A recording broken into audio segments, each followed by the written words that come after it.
Ooh.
Oh no, we got to get rid of that. That's different.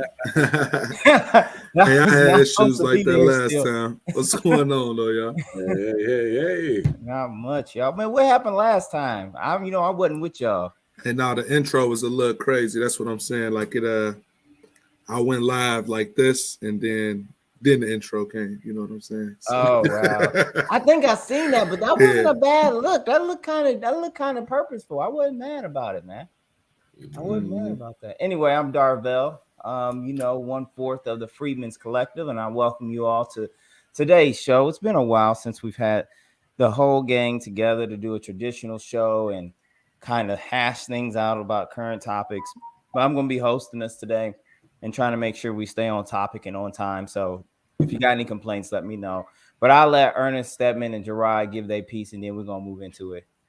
What's going on, y'all? This is E. Russell, a.k.a. Black Contraband, out here in Michigan, Lansing to be specific. Like all other episodes, here to have that dialogue with you guys and, explore the topics. What up, everybody? This is Conspiracy Brother here. As been stated, glad to have the four of us to join you in a dialogue in a traditional setting on the Tuesday, the traditional day, the traditional time. Glad to announce that we are now currently available on Odyssey. So you can look for the Freedmen's Collective on Odyssey, Twitch, Facebook Live, and YouTube. So we're trying to diversify just in case things with YouTube get more restrictive as they have been. And so, hope you enjoy the show as always. Hey guys, this is your boy Gerard Ibn Lamont, also known as Adolph J. Rocky, man, your resident Eastside political commentator and reparationist. I'm excited to be back with my three brethren and hit these reparationist streets. You know what I mean? Peace and reparations. Peace and reparations it is. All right, y'all. So as you've seen in the topic and you've seen in the thumbnail, we got a couple things we're going to hit on today. Of course, we're going to have that discussion about Kevin Samuels. I know everybody's going to be excited for that. But we're also going to be talking a little bit about not only Roe versus Wade, but we're going to talk about Detroit because, we always start off stuff with the local beat. We want to make sure that we keep our ear to the ground, keep it to the pulse of the city, most importantly, the politics of the region. So let's talk about something, y'all. Someone shared something with me recently. We're going to look at this. This is a very interesting piece. It's not even a year old. And it asks a very, very, very interesting question. Very interesting question. From the Federal Reserve Bank of Chicago, Michigan Economy blog. What would Detroit's business ownership look like with racial parity? Well, so what they're asking is, we're going to talk about racial parity later, but in essence, racial parity is when you have the amount of business share that is reasonable or equal to the amount of population that you actually have, as well as the economic leverage that would be proportionately reasonable for your population size. So let's just read this real briefly. So throughout 2020, As the COVID-19 pandemic unfolded, small business closures across the U.S. dominated the headlines. In particular, many new news stories highlighted the hardships faced by Black-owned and other minority-owned businesses. Moreover, the pandemic helped shed greater light on the fraught history that the U.S. has had with such small businesses, right? So, the pandemic was a great time. Well, not a great time, but it was an unfortunate time for a lot of small businesses. But if we look at this chart here from the Federal Reserve data, it shows very clearly in the United States, and the Black population is being the blue number, the Black-owned business percentage being the green, and that ratio resulting from that is in gold. So what it's showing is that we make up about 13% of the population in the U.S., but we only own 2% of the Black-owned businesses in the country, which leads us to about 0.15 ratio. Now, if we look at just Detroit, Michigan specifically, we see here we make up 78% of Detroit, but we're only 10% of the business owners, which is amazing to me because there's so many Black-owned businesses across the city, yet those businesses don't necessarily own, right? They don't necessarily have a lot of employees per se. And they're not necessarily all officially on the books on the up and up all the time either. But anyway, 78% of the population, we only got 10% of the businesses in the city of Detroit, and that gives us a ratio that's even below the national average in Detroit. And we're going to talk about why that's significant. But let's look at Detroit businesses at a glance here.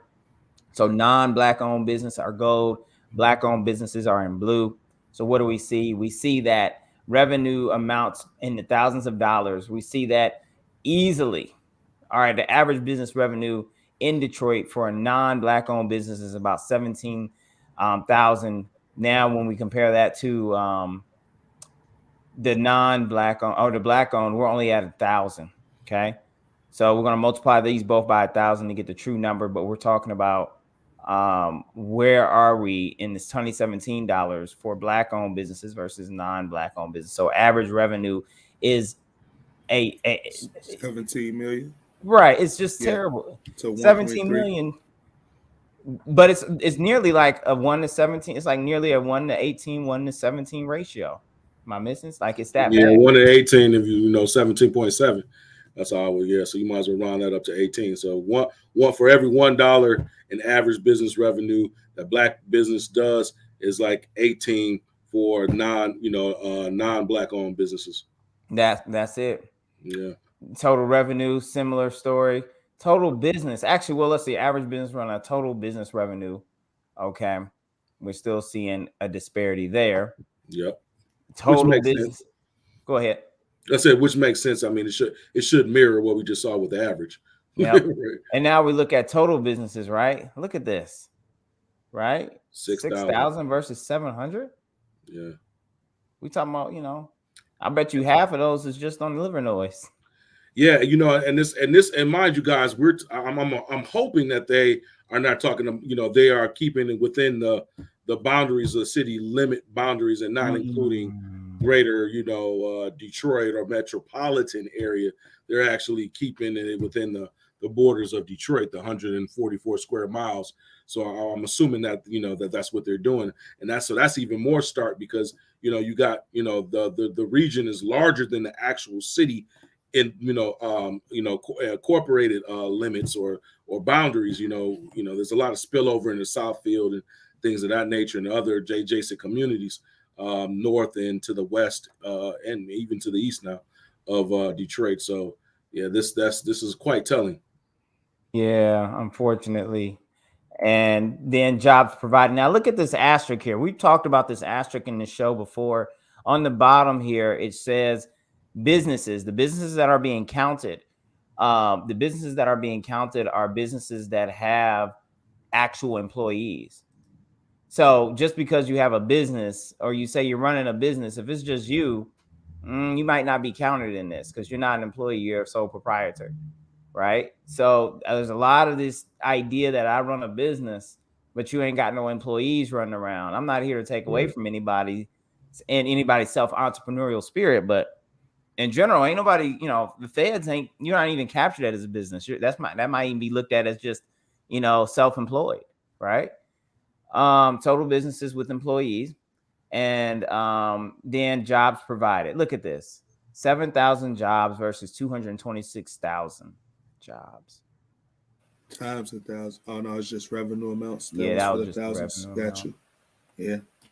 So it's a big thing. So That's anyway, about 10, that's about 10, about 10 employees per business for the black ones, right? So that 716 is about 10 employees per that, per that 716. that's I true. didn't even do the math for the non one, Right. but yeah, but that's pretty small, Yeah.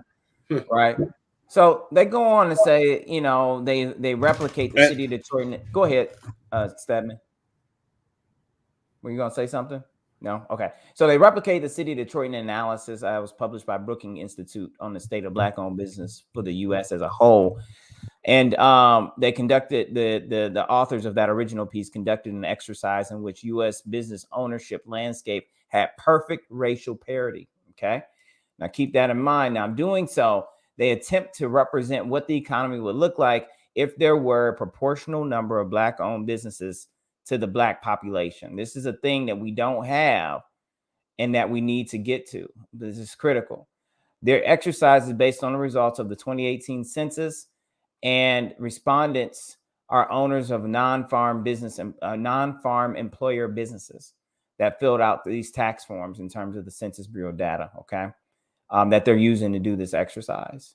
The authors of the Brookings essay describe the existing disparities in the number of firms, revenue, and job creation between black-owned and non-black-owned employer businesses.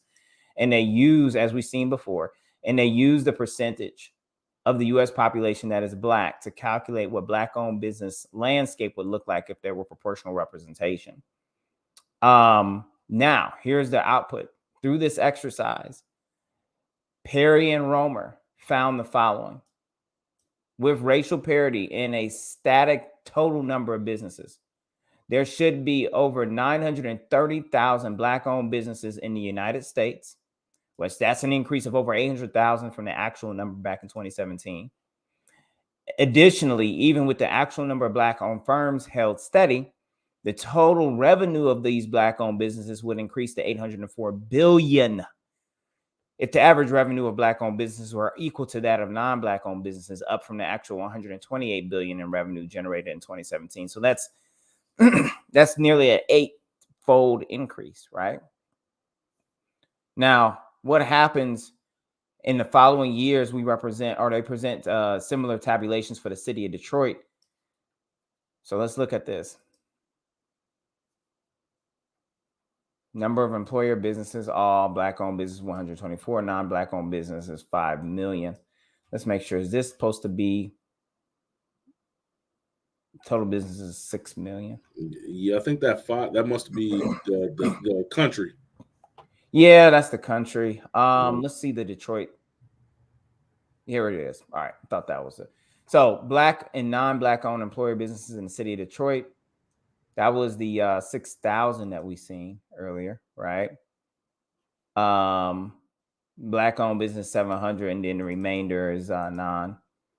Total revenue, average revenue, total number of jobs, average payroll, total annual payroll rather, then the average annual payroll in thousands, and the average pay per employee. So this is an interesting number. This is an interesting data right here. So what they're saying is that in a black-owned business, the average pay is about $30,000 compared to a non-black-owned business. The average pay is $61,000. At half. Half. Yeah. Look at the average payroll. Yeah. To 2 million. So 291,000 to 2 million. Yeah, man. I mean, this is just another, breakout of when we say that you can't black business your way out of the racial wealth gap. That's a fact. It's just it just shows you the harm. But I guess the one below was saying what it should be if everything was correct. Right, Darvell? Yeah. Yep. Table 3. And another thing is it reveals that if Black folks was to remain within community, they'll be receiving a premium discount on their pay and on the revenues that they could possibly generate. That's crazy. You said a premium discount. Oh, God. Out of the discount, it ain't even. He made it sound nice. He said a premium discount on your pay. So what that means is, when you could make $100, you can only make $85 because the premium discount could be that you losing 15%. No, if we kept it with ratio based on this, yeah, right. No, if you made $50, right. you know what I'm saying, you could be earning 100 with the non-black. No, that's a fact. Yeah, right. Based on it's that. double. Yeah, it's double. Right, it's right. double. You know what I'm saying? Yeah. So okay, here's the deal. With parity. Let's talk about these actual versus parity, actual versus with parity numbers, right?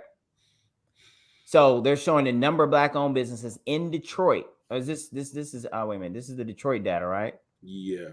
Actuals 124. Hold on, let's make sure. This is in the U.S. US again. Let's go back to. Let's look at U.S. and then we'll go to Detroit. I think they got a Detroit template down here. They do. Yeah, I'm sure probably table 4. So let's look at the U.S. right now. Actual. Well, this was 2017 numbers or 2018 numbers. They said actual number of Black-owned businesses with more than one employee. Y'all don't run around here talking about your self-started business. 124,000. With parity, it should be 815,000. That's a difference of over 690,000 businesses. So if we achieve parity, we could create over 690,000 businesses that employ people. How many people would these businesses employ, Darvell? Well, right now, these 124,000 businesses employ about 1.2 million. And then if we had parity, they would employ actually 2.7 million. Is that right? Total number of jobs, if average number of employees for Black-owned business increases the average number of employees for non-Black. Yep. That's correct. So you'd have an increase in over 1.5 million jobs if we achieve parity. And hold on to that real close. How would we achieve parity? We're going to talk about that. Total pay. That's total pay out, total revenue. Total number of jobs is the average number of Black employees. Now, hold on. Total number of jobs is the average number of employees for Black-owned businesses increase to the average number of employees for non-Black-owned businesses, and the number of businesses stays current. Okay? This one doesn't reflect the increase in the number of businesses. The number of businesses only was 124. If these Black-owned businesses were able to increase their headcount within each business, 124,000 businesses, they would. That's why the increase is only 1.5 million, up to a total of 2.7 million by keeping the same 124,000 businesses and giving them the same headcount averages as a non-Black business. Now, if we go down here, the question is a little different. Total number of jobs. If the average number of employees for Black-owned businesses increases to the average number of employees for non-Black-owned businesses, and the number of Black-owned businesses were proportional to the Black population. So then that means if we go from the 124 to the 815, right? If we go up to this 815,000 Black-owned businesses in the country, and they all had the same average number of employees as a non-Black-owned business, we go from 1.2 million to over 17 million. Right there. If you have both the good revenue to actually keep people on staff, and you have more businesses that maintain those staffing numbers, you go wazoo. 17. You goes up to 18.3. The difference is 17. I think one of the important things to understand with this, though, especially with the way our economy is today, is that at this point, being like a post-industrial economy, this isn't even if they said we're going to give Black people proportionally this much business and access to capital, you would just almost cannibalize yourself without a government intervention or some type of monopoly granted to the Black community or these Black people that would allow our businesses to continue to exist without any external pressure. Like, this is one of the things when I look at some anarcho-capitalists who talk about how the society would be structured under an anarcho-capitalist state or anarcho-capitalist economy, where you have just people making contracts with each other. Private citizens know no government control, and they act like there won't be monopolies, but you don't have any way to enforce that, right? If the only real law or the only real rule is that there's no violence, you can't aggress upon another person, which is like their one core tenet. You can't perform acts of violence on other individuals. How do you stop a person with all the money and resources from monopolizing, which is also one of their antithetical to anarcho-capitalism? How do you stop monopolization of resources, of goods, of services with respect to the collective or the society or the community? And so this is what we have here, because you're not going to have enough reach or pull for a Black business to sustain this much employment or this much revenue long term without being bought out by a larger white establishment, or even consolidation from another Black establishment, because there'd be a lot of stepping on each other's toes with respect to industry and area of operations. And so, like, that's the other thing we have to understand. Because we were not allowed to engage in these processes, you don't have a Black major airline or a Black major rail line or a Black major media company. Or when I say Black, I mean Black owned. I don't mean necessarily that the content is exclusively Black or targeted exclusively to the Black community, but like even regionally, you don't have a Black major grocery store chain. But that's because when those things were happening, when the consolidation was happening, we were locked out of it. We were locked out of that opportunity. And so, I mean, we're playing catch up, and this is really great information because I hadn't looked at this before we talked about it. But that just shows even more what reparations has to contend with as it pertains to justice and correcting the problem, right? Because this looks great on paper to tell us what the problem is, and it shows it starkly. But unless we understand that component of it, then we'll still be saying we just got to fit. And I'm not saying us, but I'm saying people who try to push this do for self $1 trillion buying power. We all just got to work hard and get a business. Well, what are you all going to do? Open a barbershop?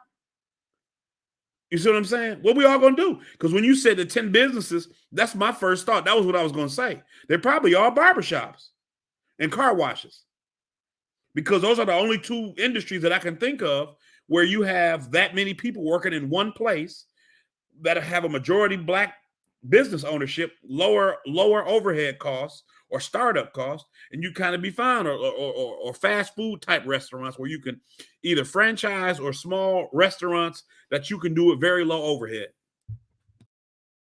Right, and but exactly, man, but again, it's good to see this though, because a lot of people don't have any idea whatsoever what the actual numbers are, and that's the telling of all tales. You know what I'm saying? Like, how can you be in the game and don't know the rules of the game, don't know where you are? Let's give a football analogy. Hey, I don't know where I'm starting at, where I'm hiking the ball, you know what I'm saying? I don't know how many yards I have to go to get to the touchdown, first down. I have no idea, but hey, I'm in the game. I'm wearing the uniform. You know what I'm saying? And honestly, that's really what a lot of, freedmen people have been conditioned. Hey, I'm just in the game. You know what I mean? At least I'm not in the stands or at home on TV. I'm in the game, but have no conception of how to play the game, the strategy of the game. You know what I mean? All the tools to help you, you know what I'm saying, to compete in the game. It's just being in the game itself. You in the game. So, understood. I know we got to move on, guys, but the last thing I say on this is to Stedman's point, this definitely destroys that spending power argument. And then also to Gerard's point about, can we fix this as far as parity? The question for you guys is, can the Detroit task force address this disparity through a reparations task force that is local and only to the city, and it's going to use Black taxes? That's the question. That is a great question. So let's look at these Detroit numbers real quick. So we just looked at the national ones, right? That could create, what can that do? Again, it can create, if we did this properly, over 17 million jobs. Okay. Black-owned employer businesses in the city of Detroit, actual versus with parity. The number of Black-owned businesses in the city of Detroit at the time of this study, 716. With parity, we would go up to over 5,400 businesses. That's a creation of over 4,700 new businesses in the city, the blackest city in America, if you actually allow that through the means we're going to discuss later. But what does that mean in terms of jobs? Well, if you just maintain the same number of businesses, which is going to be 716, and starting out, we get these businesses on par with their competitors so they can have the same average number of employees as black businesses, as the non-black businesses, then you'd increase from 7,000 to 26,000. So again, you're going to triple up, quadruple this number to get more people employed if we allowed this to actually go forward, right? So that gets us from 7,000 to 26,000 if we maintain the same number of businesses at 716. Okay. Now, if we talk about the real meat and potatoes, which is what would be the total number of jobs if the average number of employees for Black-owned businesses increased to the average number of employees that non-Black-owned businesses have, and we increase the number of Black-owned businesses to be proportionate to the Black population, we will go from 7,000 jobs to nearly 200,000 jobs. This is very good. This is a really good, this is a really good find, guys. Like, from 7,000 to 200,000 within the city of Detroit, period. And so another thing I'd like to bring on, because I agree with the need for the information. I wasn't trying to discredit the need for this information. I think it's entirely valid. But what this also shows is the reason there's so much pushback for reparations. Because one of the overarching themes of our show is the way that the system of white dominance is intent on capturing resources from other communities globally, specifically in this country, and how they've used that to sustain themselves and to enrich themselves and to edify themselves. So if you look at that so where's these extra 192,000 jobs going to come from? Where's the extra $200 million going to come from? Whose money is being lost and whose money is being gained? Who's being employed and who's being unemployed? And so you see that whole power dynamic. You know, one of the things that, like I've talked about before, is if you look at the Black population, it's 13%. You can probably go up to 15% if you understand the finagling of certain numbers. And that 15% has sustained the American middle class and this whole economic structure for hundreds of years, because we have been a buffer of people who have produced but had never been able to reap the reward of the production. We've never been able to take advantage of what we produced in this country. So we've literally been a group of people who have given into this system and never had to be paid out. It's just like I always say, if you have a pie and you take 50% of that pie and you give it to the 1%, the other 50% goes to 90%, but 15 of that percent that's owed to us never gets to us. Maybe 1 or 2%, as we see from these numbers, gets to a 15% of a group. And that other 13 or 11 of that percentage that's owed to us is dispersed into the middle class, into the poor whites, and still goes to some of the elite whites in what we've lost. And that stabilizes this whole system, right? So any kind of justice for us, like Darvell talked about in the previous episode, any justice for freedmen, descendants of freedmen, is going to require this country to fundamentally change what it is. And foundationally, it's going to have to be different. It can't be the same. American can no longer, it can't continue to exist as it stands. So here's the thing, Stedman. If we say that America cannot exist as it stands, if it can no longer be what it has been, then what we're saying is that the social economic ladder of America is going to change. And a lot of the institutions that have worked to oppress Black people must be, there's an argument about do you demolish or what do they say? What is it about the police? The argument is between reforming the police versus getting rid of the police altogether, reinventing the police. A lot of things are going to have to get really, really, really reconfigured very heavily, right? But it's not impossible. It's just how many white folks you're going to have to run through to get it done. All of them. Because All they of 'em. all gonna talk. They all talk that game. We're on the side of justice, but everybody want justice until justice comes for their stuff.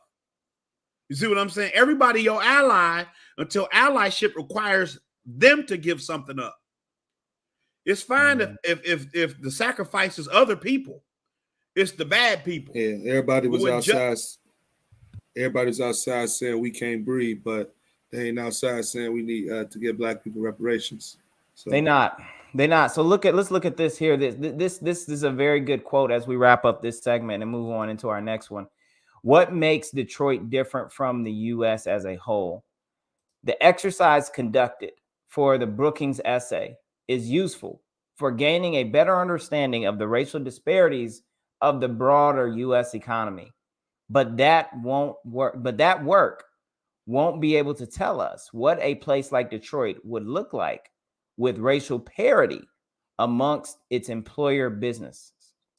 As one U.S. Census brief shows, Detroit is the city with the largest percentage of black residents in the nation.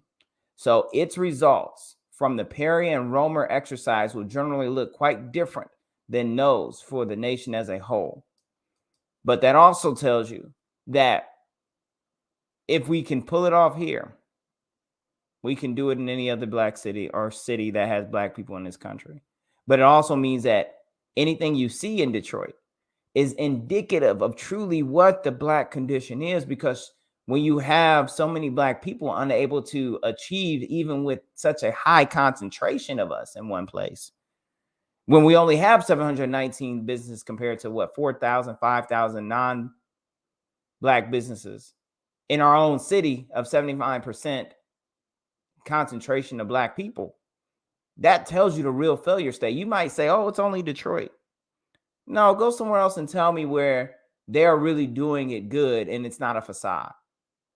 People always like to argue about Atlanta. Come to me about Atlanta, Wakalanda. Don't make me pull up the date on Warlanda.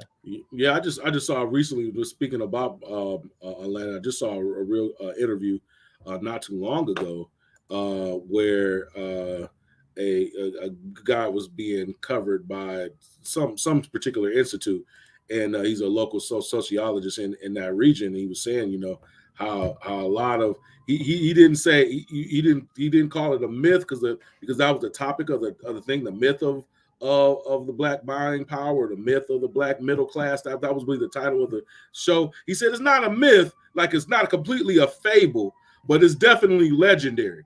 And you know what I'm saying? He was like, with that being said, he gave an analogy with a legend. You know, we got to determine what's true and what's fake about it, right? What's exasperated or what's just blown up, right? And that's too much, to what Atlanta is and other little other black enclaves.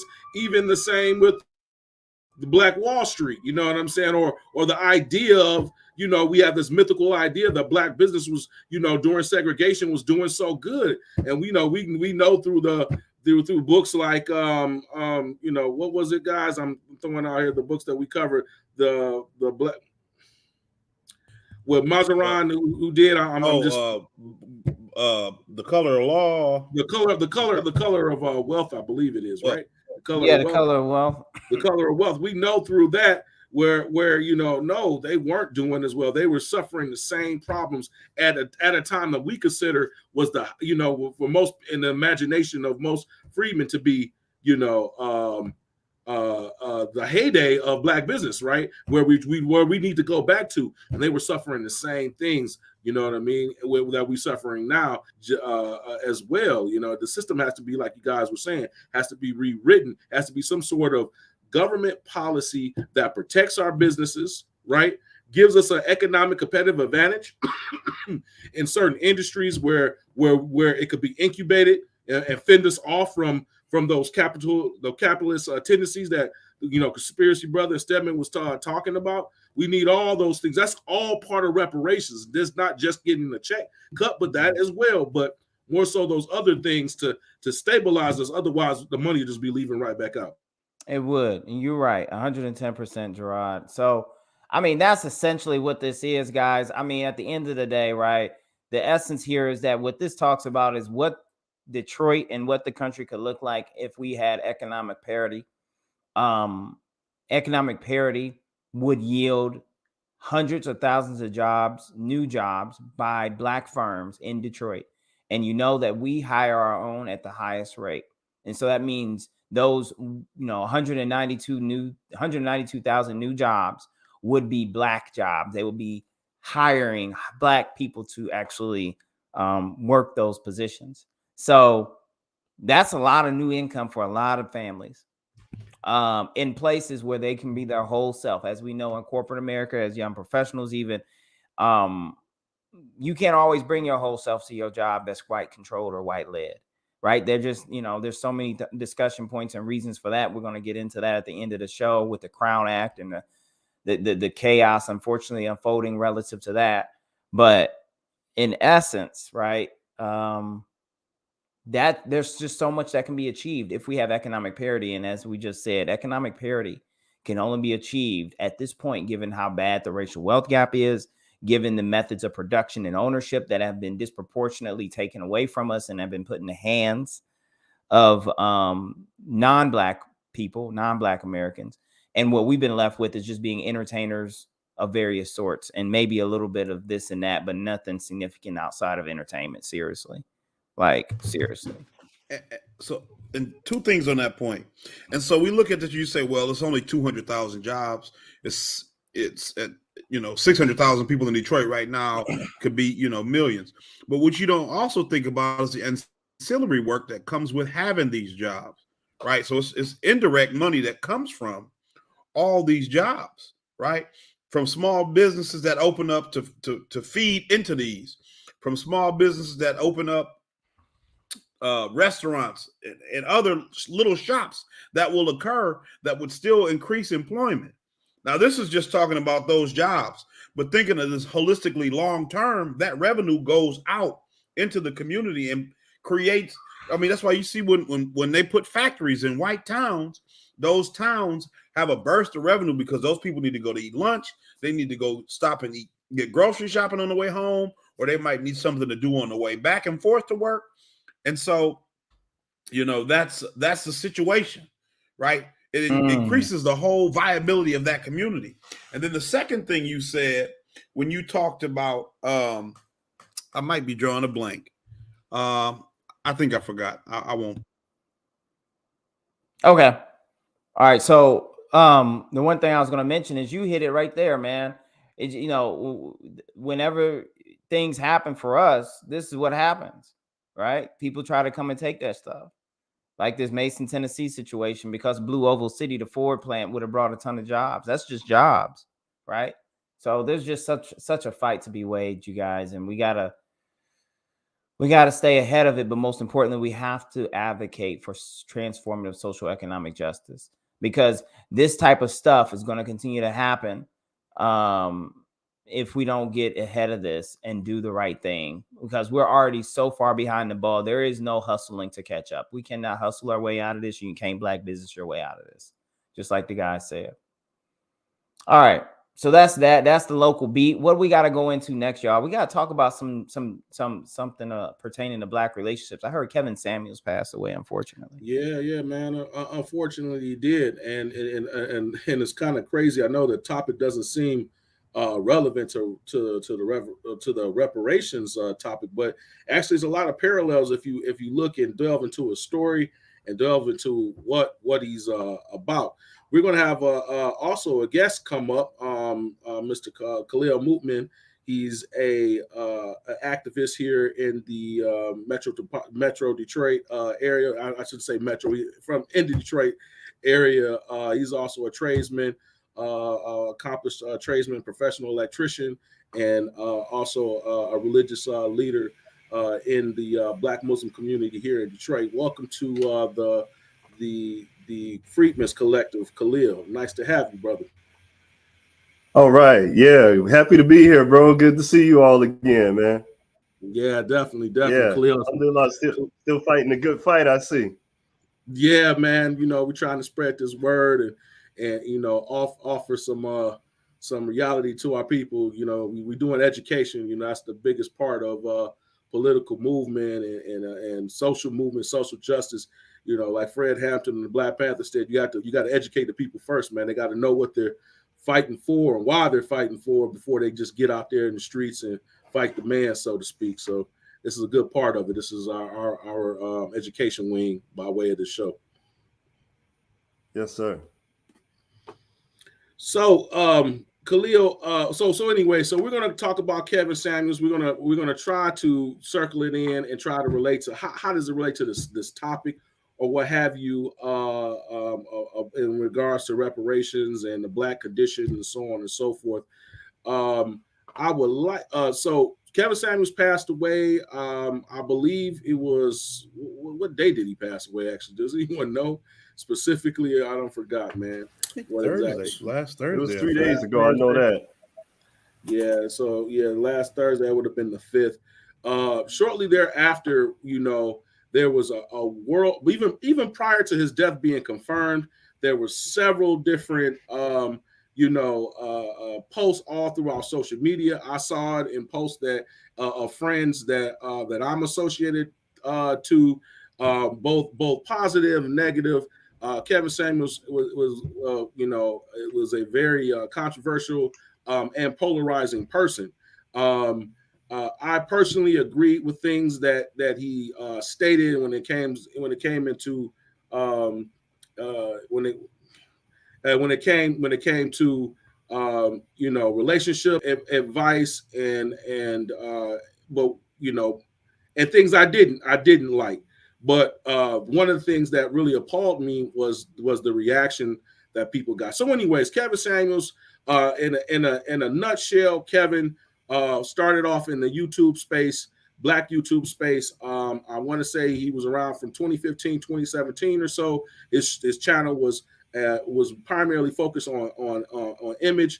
Can we bring up Darville, can you share the actual images? I'm gonna go back and forth with some of the stuff that I have. So if you can share my screen, Darville, I kind of at least who's the man. Okay, so this is Kevin Samuels, the guy that we're talking about, and I'm gonna go through a couple of different videos, stop, react, have our guests and other co-panelists talk.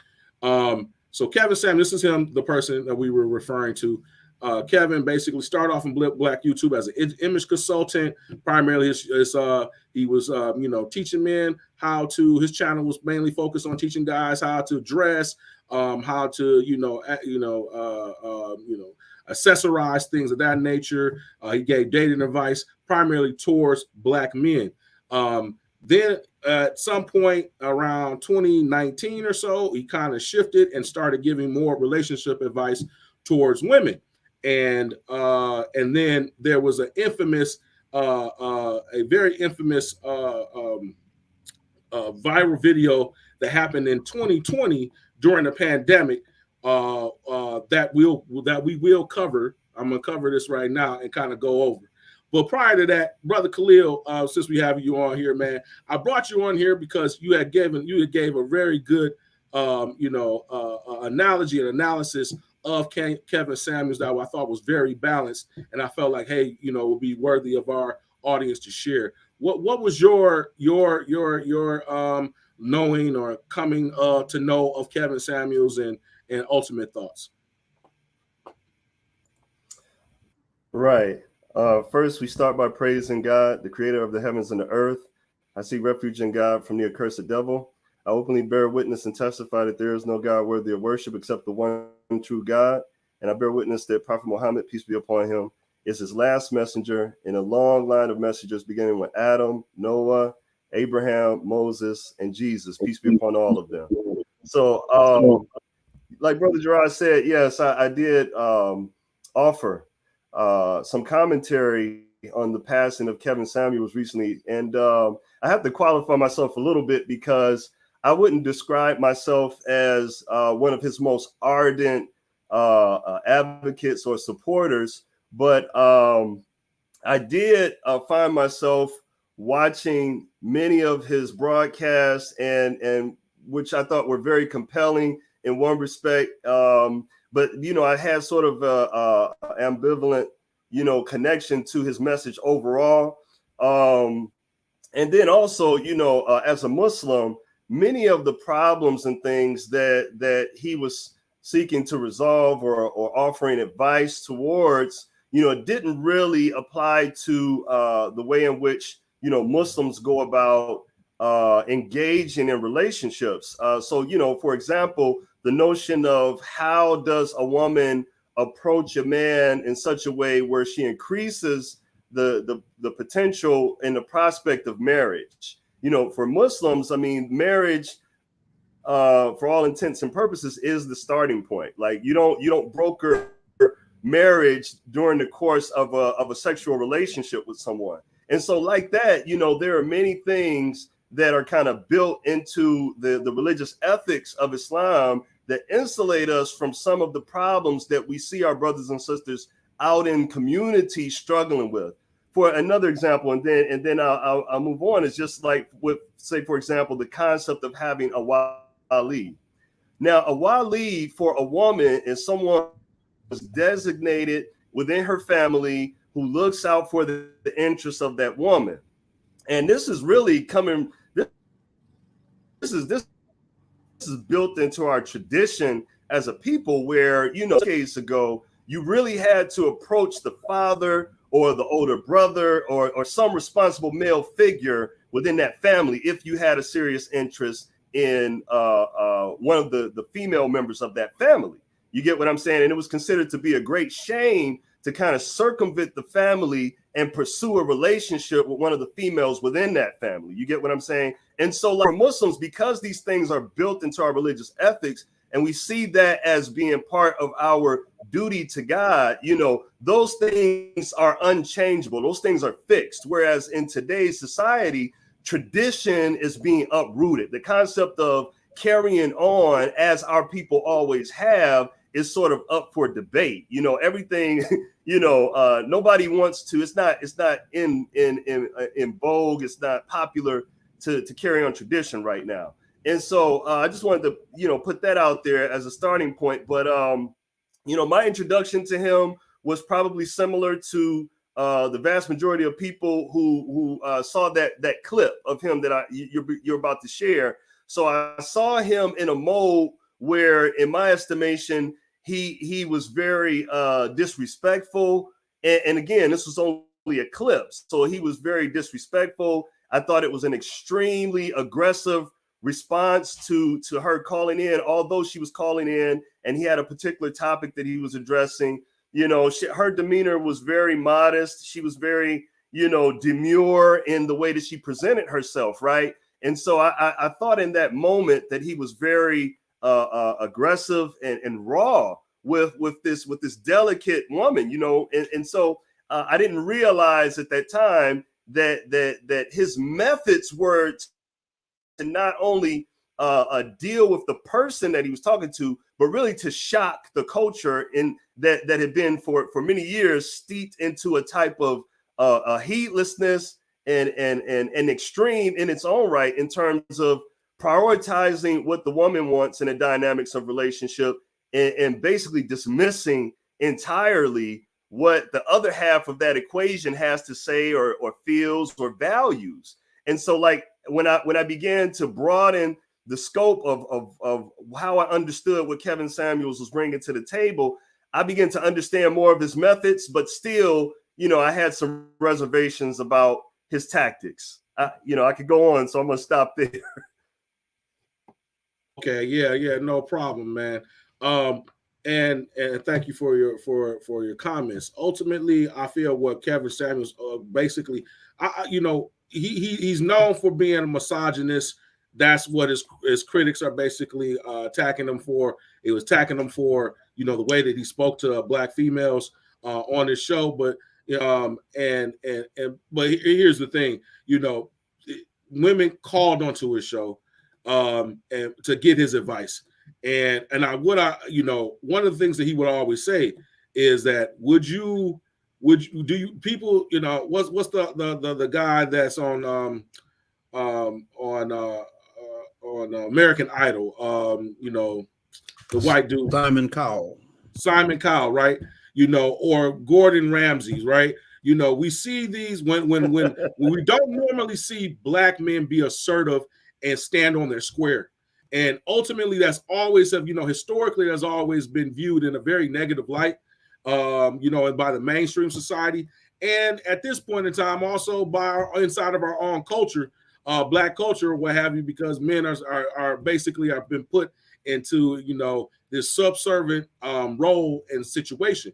And what ultimately, he had this thing, the trick of what I saw with Kevin Samuels was that he basically fed into the women's, I won't say ego, but their ethos to some effect, or to the zeitgeist of what is quote unquote the attractive guy, right? The man earning 100,000 plus, okay. And what you'll see in this video, just basically the whole breakdown. I'm not going to show all of them and skip through it because for brevity. But in essence, what he, and you can actually see it to the side over here. Most educated women overlook blue collar men.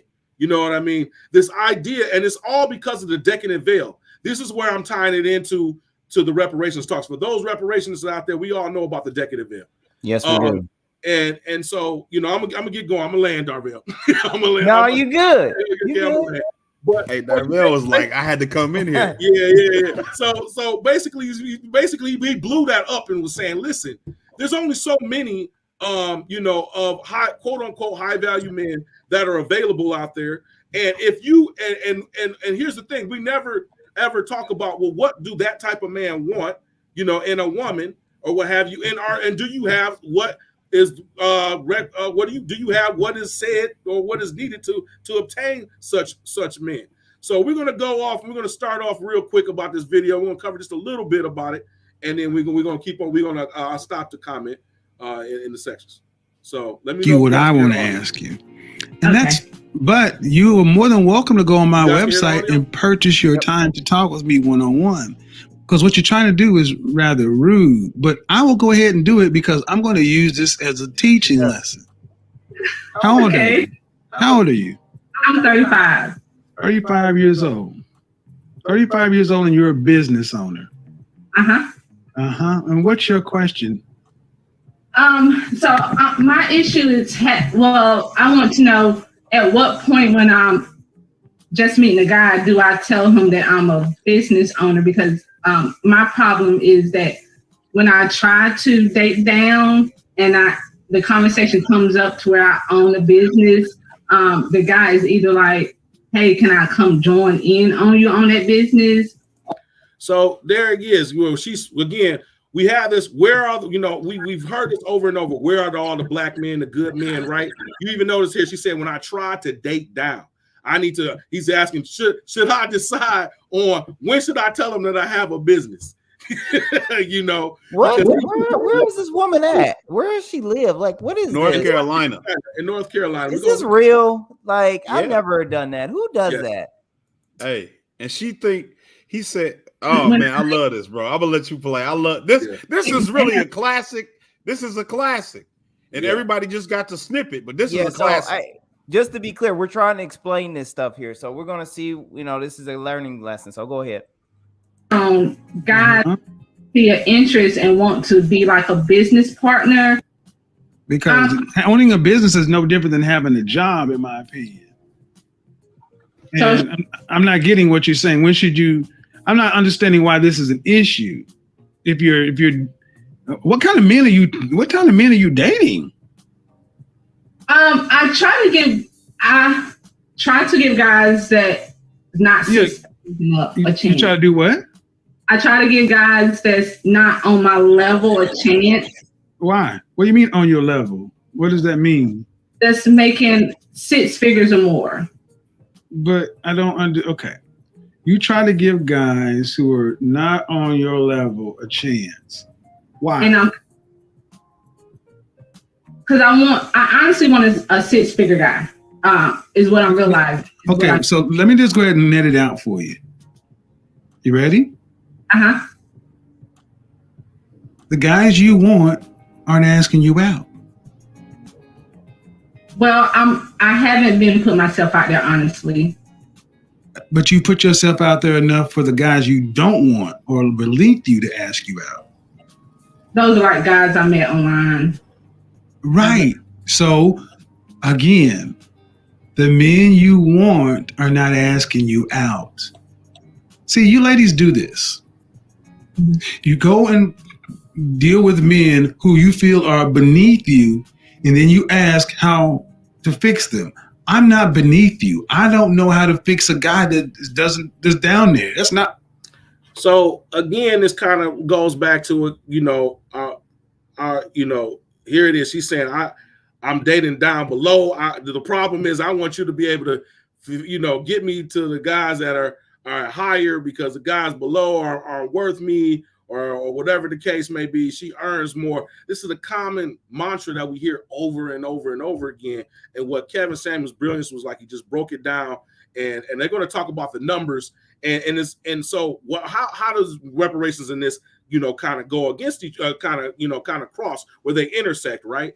And it is us when we just showed you the figures about Black business, period, right? We showed you the figures prior to this segment, you know what I mean, of where the wealth is at. Even the business. I don't know if you heard, but she earlier she said she owns a pet grooming business. Oh, I missed that part. Oh yeah. It was back. It was I missed back the pet grooming. She might not have said it yet. I said No, I heard I had 6 figure. I'm gonna say it's cheap. On the side. What is that in English? Because I honestly want some advice from you. Okay, so I do too. And I do have a question. But I was trying to go online earlier. But all you have to do, man, it came in and said, "Damn, on one," because what you're trying to do is rather rude. 35 years old. 35 years old, and you're a business owner. And what's your question? So my issue is to date down. Anyways, partner. Stop it. I'm not looking for that, and I 6 figures. Because I'm finding out that the guys that I date, it's not working out. What does that have to do with money? Because I feel like I need a guy that I can respect and admire, and I'm ambition, and I want a guy that has that drive too. And when he doesn't, I find myself, encouraging him, like, "Hey, babe, you can do this and you can do that." And then, all right. So in North Carolina, what percentage of the population, what percentage of men in this country make 6 figures or more? I think it's like 5%. I'm not closer to 10. So okay. 10%. All right. So the question is, what do those men who make that kind of money, who all women tend to want, what do they want? I feel like they want arm candy, somebody who can have more to bring to the table than just looks, but also bring balance to their life. I feel like I can help them out on Okay, slow down. I'm not understanding. You said they want arm candy, then you contradicted yourself. They want somebody that more than just looks. Oh boy. Yeah, arm candy, but something behind, bring with it, and more in depth. Do you know any men who make 6 figures or more? My dad and my uncle. Do you cannot change men? And you said, once I book a session with you, and are you thinking,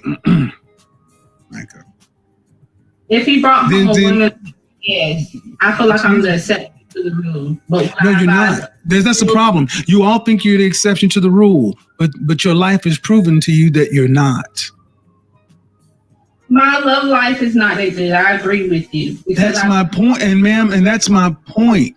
You ladies all feel like, listen, you ladies all feel like you're the exception to the rule. And then when someone like myself comes along and gives you a dose of reality, instead of just accepting it, it's like, yeah, but I'm special. And so that's primarily, and it gets worse than that. I don't know. We want to continue to keep on going on, but again, it kind of, you know, this is the kind of the layout or the flow of the show, and where you got a lot of the kickback was because he was telling women, listen, you know what I mean? This is how it is. You know, this is the layout. You know, if you're in this particular category, it's going to take you. You know, if you're trying to get this particular person, are you single? Do you have children? All these things negatively impact, you know, your ability on the dating market for those who are on that. You know, look at it from a capitalistic standpoint, and that's where he was getting most of the blowback, because how dare you say anything negative or challenge a woman's intrinsic value of herself. And in this particular clip, the man, you know, whereas your average is best, the woman actually, you know, he asked her, what do you rate yourself? And she rated herself. He didn't rate her, and he just agreed with her. So, but again, I don't, you know, we can keep on looking at the clip, or do you guys want to? No, I got an article. Brother Gerard, go ahead, Dr. K. Go ahead.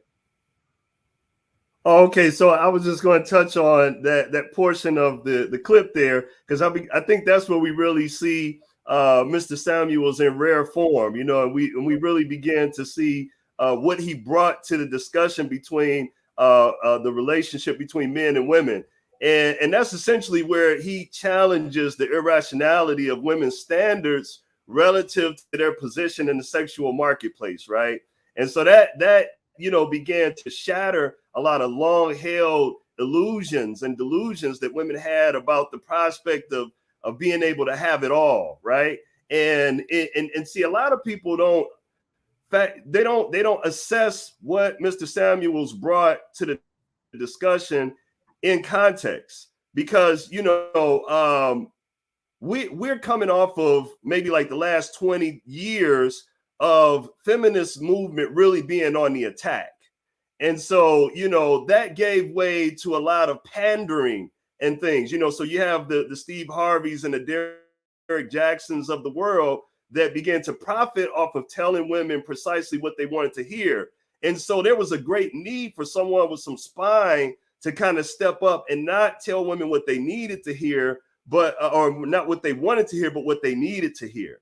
So, you know, that was really the enormity and what is exceptional about Mr. Samuels is that he stepped into the arena at a time when it was tremendously against the idea of speaking in favor of what men wanted. And so, you know, he was expecting the backlash with every interaction, every interview, and he had a very good right to be in a fighting stance, because more often than not, you know, women would come on and try to make an example of him. And so, like, the only reason I bring that up is not to justify the lack of decorum, but to suggest that if we want to advance these discussions between men and women and come out of this gender war, we're going to have to put the guns down. You feel me? Because, like, Kevin Samuels didn't drop out of the sky. He didn't come out of a vacuum. He emerged out of an environment where men were under attack. And so it was only a matter of time before men began to cap back. You understand what I'm saying? More importantly, not to interrupt you, but black men, you know what I mean, in this discussion, you know.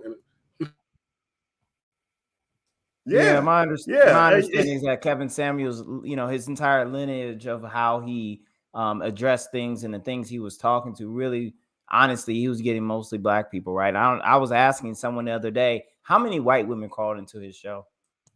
Not that many. It would be some here very and there, few. but not very few. And I would suspect that most of his subscribers were women. Those where, you know, people hate watched him, or actually women that actually watched him for advice and agreed with him. And, you know, because he kind of was touting an older type of frame of how things used to be or what have you. So, you know, and again, what you know, again, how does this relate to reparation? How does it deals with because of the economic condition our people are in, we have a disimbalance between our genders as far as, because based on all the oppression that our people have gone through, and primarily you do have to realize when a group is the out group and is subject to oppression, the male, the faming of the male, the taking down of the male of the species or the group is paramount. You know what I mean? And so much so that we have a disimbalance within group when it comes to economics, opportunities, education, so on and so forth. So now we have, and then also we're getting a propaganda, like my brother Khalil said, for the past 20-something years, even though a lot of times the stats don't even back it up. You know, most Black-owned businesses are owned by males, not females. But we are told that Black women are running laps around Black men when it comes to Black-owned men. It's like 64% of Black-owned businesses are owned by males. Only 34% are Black women. But yet and still, if you look at all of the programs that are geared towards help, as far as funding for minority, female-led, minority, Black female-led, so on and so forth, we get told that the Black women are the backbone of the Democratic Party, when both Black men and Black women vote for Democrats at very high rates. You know what I mean? Only slightly below what women do. Black women do for the Democrats. We are, like Kevin Samuels is reparationists. We're here to wake you up to these realities that to where we are socially and economically. We don't have the illusion to talk about the Blair-Lairs and the top 10%. That the W.D. Du Bois. The what was it, the something 10, right? That's not the fantastic. You talking about the divine? Not divine 9, but the 10%. The 10%, the talented 10th, the talented 10th, right? This talented 10th, and this is where I think Kevin Samuels went wrong, because he bought into the solution was just more Black business, so on and so forth, things of that nature, without doubling down on where we are, without the political fight, right? Because no one wants to do this political work, because it's a hard work and you're really fighting up the grain, and nobody gives it, what I'm saying, and it's dirty work, and it's hard work, and it's much better to look fly and buy the clothes and so on and so forth. He himself became a victim of pursuing this pull yourself up by the bootstraps, right? And Darvell, I know you want to cover something. I was going to cover one video of one of his coaches talking about his lifestyle and what he did. He burnt himself out. That's why, that's what ultimately happened. He burnt himself out, and he was, quote unquote, a businessman, but he was only his own business. He had no executive assistant, no nothing. He was doing everything on his own, sleeping only hours. You know what I'm saying? He burnt himself out, man, at his late age. Go ahead. So I think I didn't watch very much Kevin Samuels personally. I was going to show an article from Huffington Post, but it's just a hit piece, and I think that it's not fair. And I think that in general essence, I'm not here to say I'm a fan. Like I said, I watch a few of his episodes. Now, to people who think in general, a lot of people's responses to Kevin Samuels were really based around the harshness of his language and his demeanor, and how he characterized women who were seeking these elusive mates, right? And I wasn't a fan of it either. I didn't watch his show but a handful of times, and I eventually walked away from it. But what's very interesting now is that I'm like kind of drawn back in to go and watch it now, because I'm now wondering, like, people who have talked so viscerally about him, I need to really assess this myself. Like, it's what it is today is on a different level than what it was during his tenure.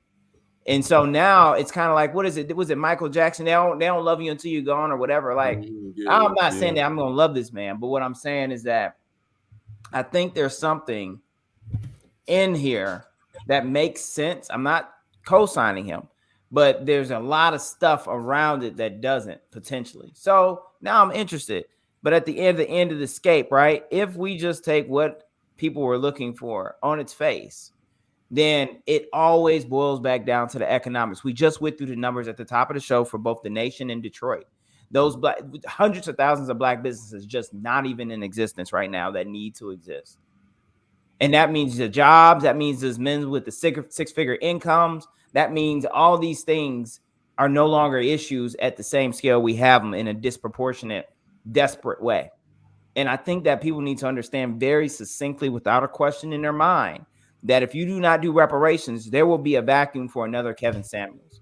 If you really don't like him, you need to be doing policies. You need to be doing politics, right? Honestly, the other side, and you can tell me what you know about this, Gerard. Kevin Samuels was kind of like, would you say he was black manosphere? And then there was also another manosphere that was kind of like white or general bigger manosphere that already existed anyway? Yeah, so he was definitely manosphere adjacent. I wouldn't say he was a direct manosphere person, but he was tied into all of the heavyweights in the black manosphere. There's a white manosphere that has started for whenever it started. I don't know. And there's different figures of that or whatever. They have their own conferences, just like with everything. There's always a black version and a white version. And then and then again, that's another part of our country, right? Religion, economics. There's always that schism. You know what I'm saying? Even on this topic about man's rights and problems with, there's always a divide. And yeah, he's definitely adjacent black manosphere. And the guys who are really deep into the black manosphere are 10 times worse than Kevin, as far as their critique of 100. Yeah, and Kevin, I don't have the clips, but Kevin said, listen, guys, women aren't the problem. You know what I mean? We as men have to come up and game up, and then they will, by nature of us being at a certain level, will just come into fold. But that's good to say, but you're not dealing with the environment. You know what I'm saying? Like, you're not dealing. That's where reparations come into play. That's where reparationists have the answer and say, hey, listen, this environment isn't cohesive for everybody to win. You know what I mean? Of course, there's going to be, and everyone's going to be at the top. Now, I'm saying? It's going to be a sliding scale, a curve, right, of who's going to be, at the bottom, the middle, the top, right? But this is so, this environment is so skewed to where we are just completely at the bottom of everybody, as we saw in the charts that we use. So it's kind of disingenuous to say, like, hey, man, just man up. You know what I mean? When the environment isn't set for people to succeed or what have you. And so, I think it's a little bit, it's always individual and environment as well. But in my opinion, it's a lot on the environment, as you know what I mean, because it's impacting the individuals, So I'm sure this guys. Yeah, I mean, it's so many different areas, Brother Gerard, where it intersects.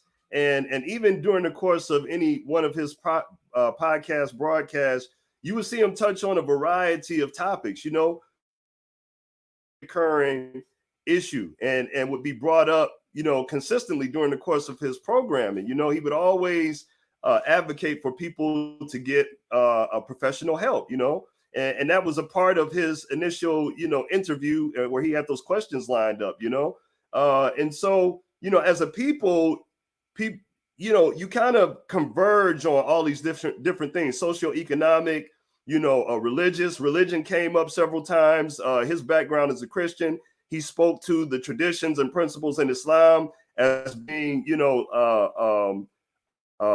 forces that reinforce marriage, and also, the economy. He talked about being financially solvent, as an individual, as a family, right? And so, like, I think part of what the problem is for us as a community when we engage these discussions is that we're all engaging it from different directions with different priorities in mind, right? And so, like, where some people might be talking about scarcity of prospects and the inability to access people who are good candidates for marriage, somebody else might be talking about, a traumatic experience they had in the past that really, undermines their attempt to forge a relationship and a marriage with anyone. And so, like, that's part of, I think, what we have to do as a community is we have to set the parameters. We have to understand, like, what are we talking about, and also we have to become very astute, very effective at identifying lost causes. And I hate to use that term, but in staying in tune with these discussions as they take place on different podcasts, as they go forward on social media, there's always a presence of someone that really is not operating in good faith. And that's another thing that during Kevin Samuel's show, he was able to point out very accurately, is when people were being disingenuous with the program. You know what I'm saying? Whereas he may have been going on a serious discussion, somebody was there really to just disrupt the process. And so, like, as we as a community continue to engage the conversation about relationship dynamics and what's going wrong, what do we need to get right? We need to be mindful of people who are not there in good faith and who only want to, create chaos because their life is chaotic and they don't want to see anybody else succeed. But as also, it's very important when we engage these discussions that we're very careful with the language that we use, because and that's where I felt like Kevin may have, limited the impact and the reach of his message because of his language. You know what I'm saying? But see, the thing about this kind of conversation is that, no one individual is going to be the end all to be all. Kevin Samuels made a contribution to it. He kind of kicked the door in. The door was locked in terms of like men being forthright, speaking in terms of what was important to them. That door was locked. It was barricaded, so there's no easy way to turn the knob and just open it up. You had to hit it with your shoulder and then it just busted open.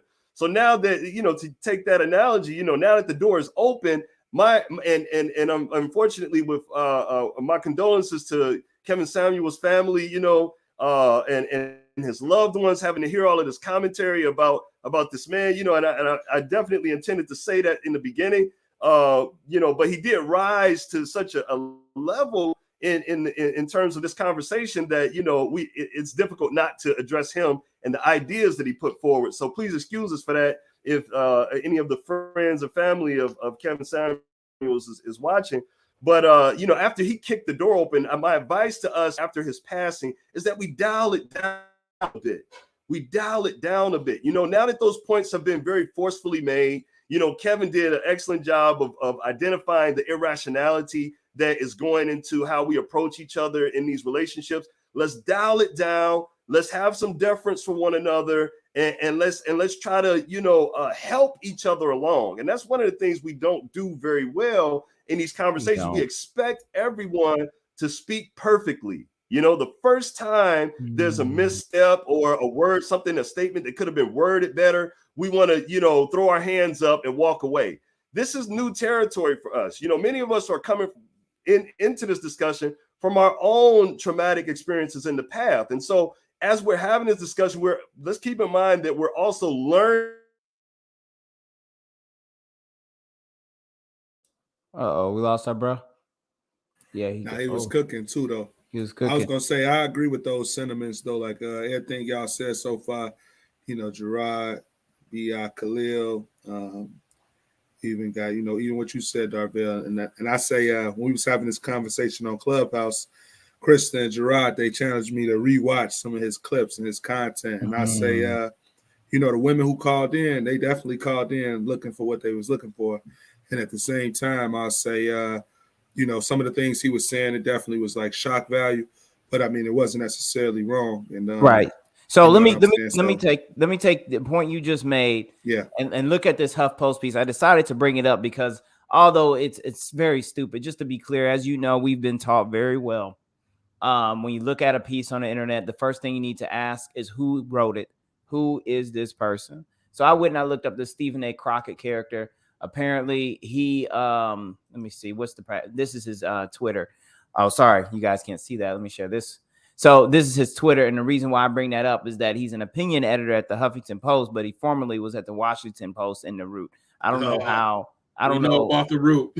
Yeah, the Root. That's already a black flag down right there. You're already done, and I wouldn't put that on there if you don't rock with them. So you're already suspect, sir.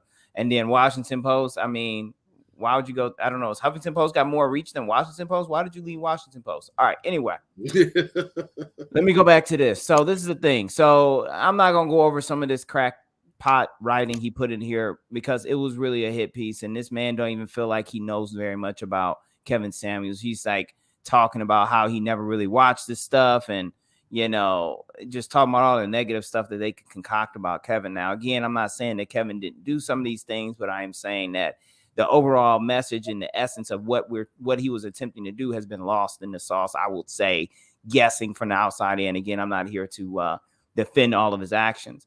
But one thing I did note as I scrolled through this here is he said a couple things here that are very interesting. This Stephen Crockett here. What he said here is here. He said, I never thought Samuel's commentary was worth noting, but I did think two things the last time I saw one of his viral clips. The first was he was a walking meme of the phrase, tell me you hate black women without saying you hate black women. Except he was actually saying it, and he was also a walking meme of who hurt you.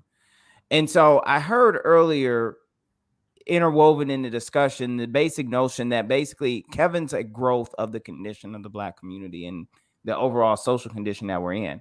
Kevin is a product of that. He's not just something that came in a vacuum where he woke up one day and concocted that he would do all this, because he had a ton of content to work with. So this was truly what he was speaking to, and a lot of people had it for him, right? And it's interesting. He goes on, this Crockett fella goes on to say, you don't just naturally have that much hate in your heart. You aren't born with that kind of hate. He's calling it hate. That hate is cultivated over time.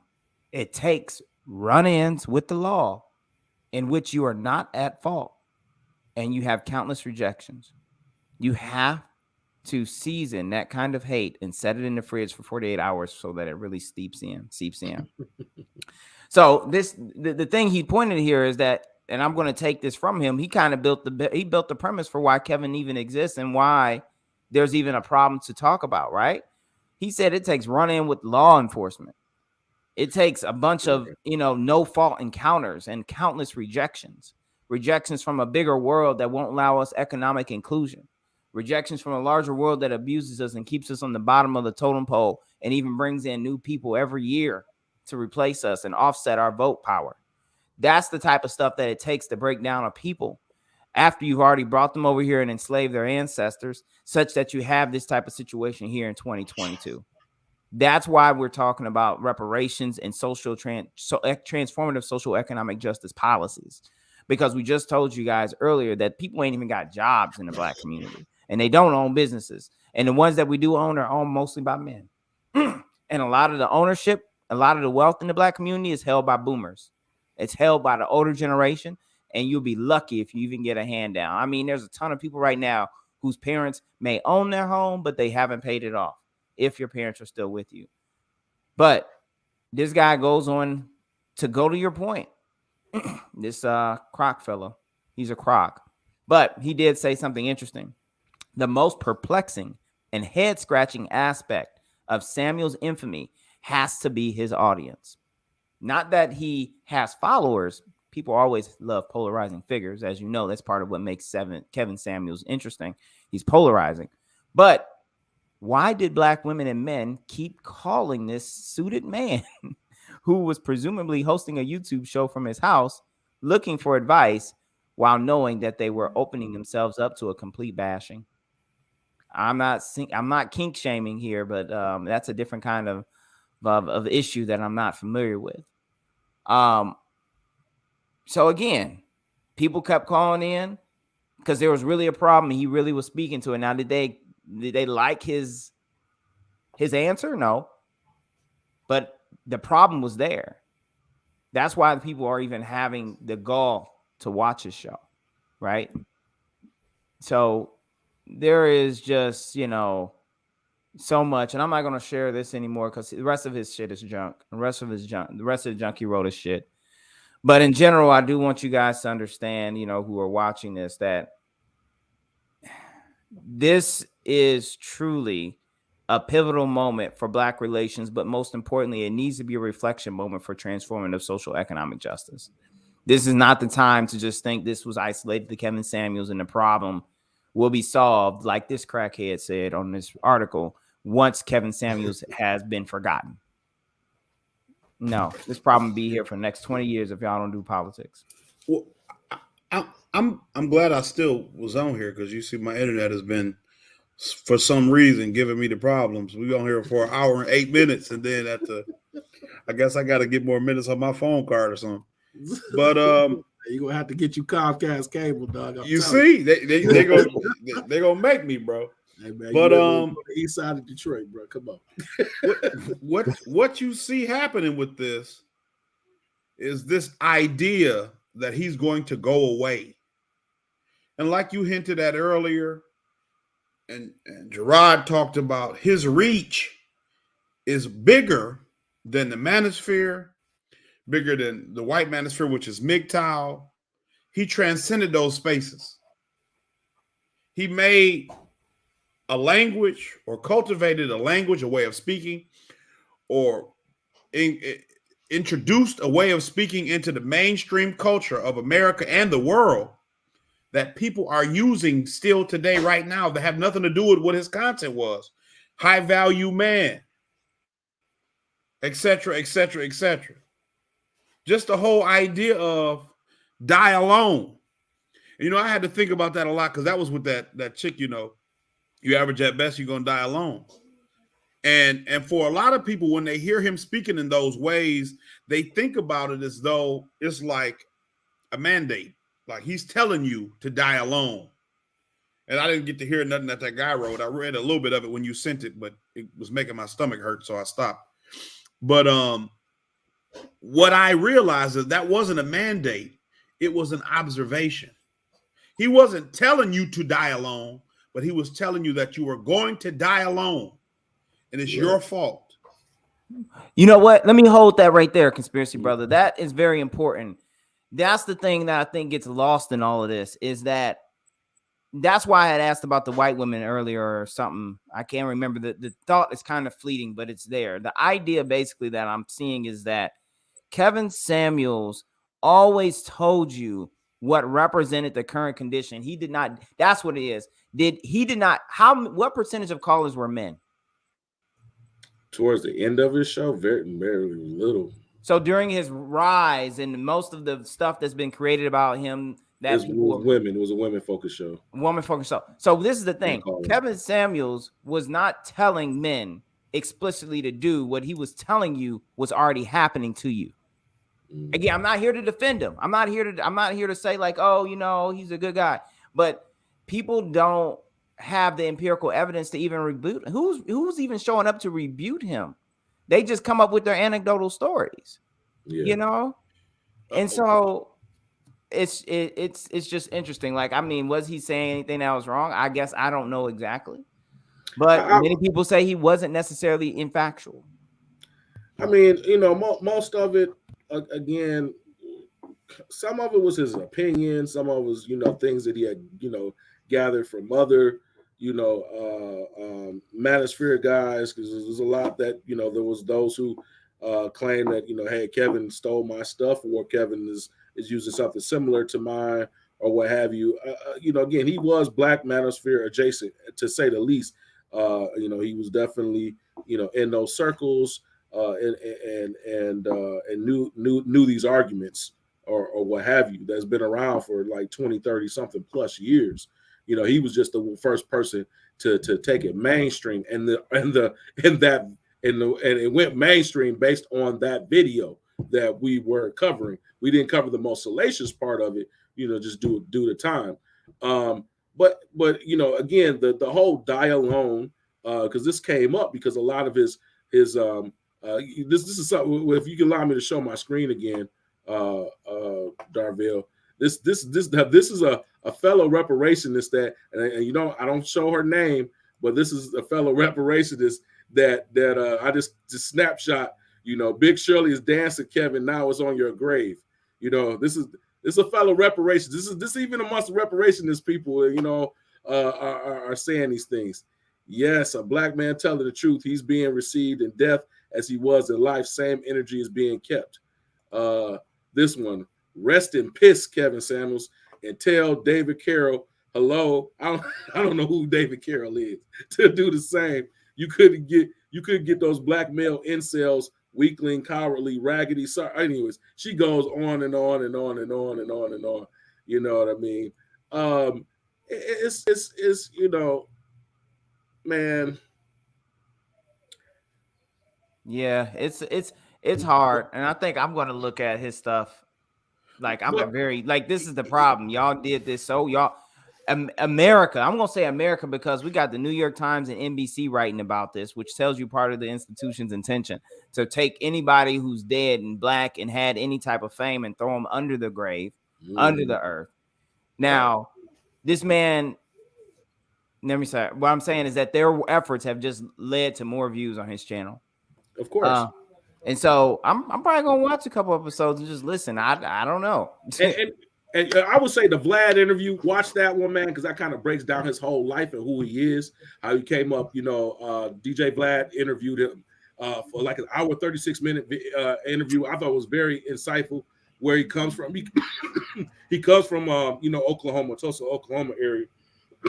He probably has his lineage of, who knows, his lineage may be from those who were enslaved by the so-called civilized tribes. That's where a lot of original Black people that or went there out of the deep South because of persecution that was happening.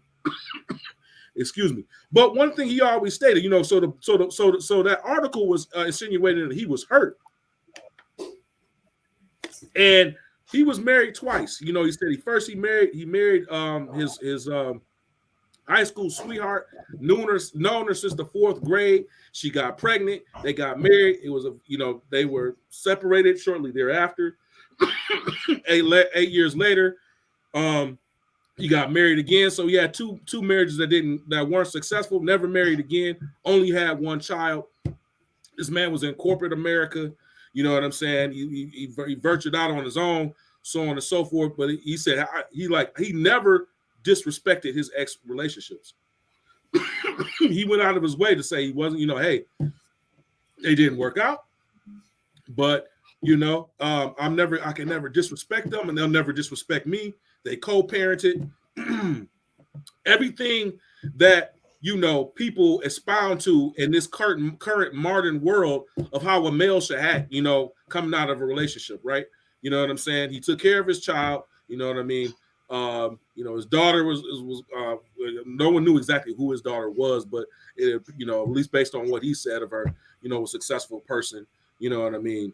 But yet and still he was accused of hating Black women. You know what I mean? Like a man who hates Black women that's been through 2 failed marriages, believe me, he would talk about those failed marriages, and that was a tactic.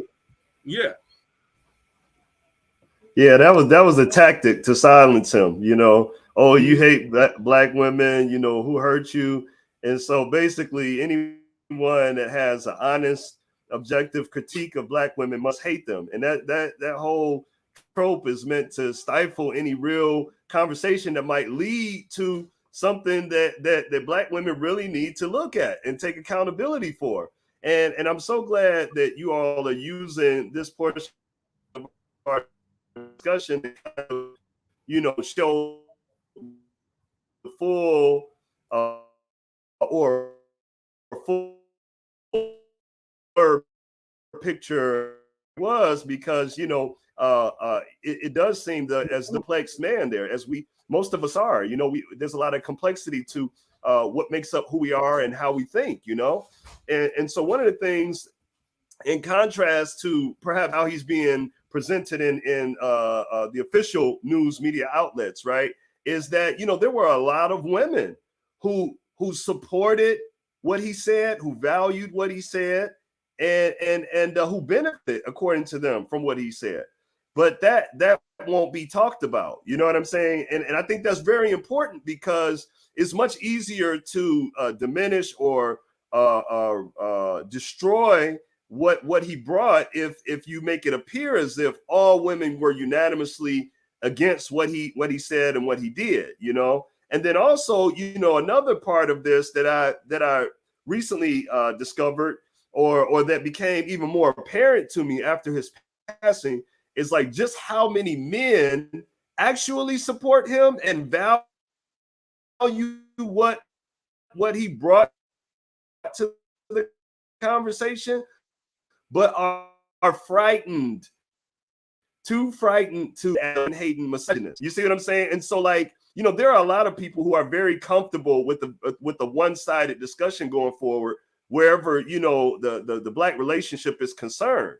But for those of us like myself, I like to think of myself as occupying a mid space. I try to listen to people that I disagree with and look for common ground. And that's why I'm able to listen to Kevin Samuels. And even in some of my sharings on social media, where I provide a very, in my opinion, and in the opinion of many people who have read it, a balanced commentary on his life and his message, where I look at what he did that harmed the interest of developing more loving, cohesive relationships between Black men and Black women. But I also looked at what he brought that was very valuable for us to consider. And so in doing that, a lot of women has come out and accused me of being a Kevin Samuels worshiper. And so this is kind of like that extreme handling of the discussion that we got to be wary of, because while it may earn you points, it might shut down conversations, it might make you look a certain type of way to your friends on social media. At the end of the day, what needs to be said is not being said. And what needs to happen and what needs to be exchanged between Black men and Black women in order to evolve better relationships is not happening. So there are people who are very comfortable with stifling discussion by using these types of tropes. And they don't, and the media outlets will never look at the fact that there was a significant number of Black women who supported Kevin Samuels. And to all those men that are frightened into a corner and don't feel like, you can openly say, hey man, there were some things I agree with that he said. I pray for you, I pray for you, but I'm not going to be frightened into a corner, and I'm not going to be bullied into how I process information, how I look at something and decide how I feel about it. You understand what I'm saying? So I just wanted to make that point very clear. So, all right. Hey, we need to move on to this. What was the last comment we had on that, Gerard? We want to pivot this because there's very important definitely. I definitely want to pivot, man. I just want to cover, what ultimately could, led to his death, man. And O'Shea Du Jackson was a close associate and friend of his, kind of actually, got Kevin into this game really properly, and surpassed O'Shea. Actually kind of, talks about this in relation to this video that I have shown right now. I like to cover it, and it goes to show, man, the limits of bootstrapperism. And Kevin was a full proponent of it. He would tell guys, if you're not working 60, 80 hours a day, then, something's wrong with you. You know what I mean? You're not working hard enough to get to the promised land, so to speak, financially. And that pretty much, I would think, a credit to probably what, led to his death. He was known to only sleep 3-something hours a day. He always was constantly on the show drinking Red Bulls. You know what I mean?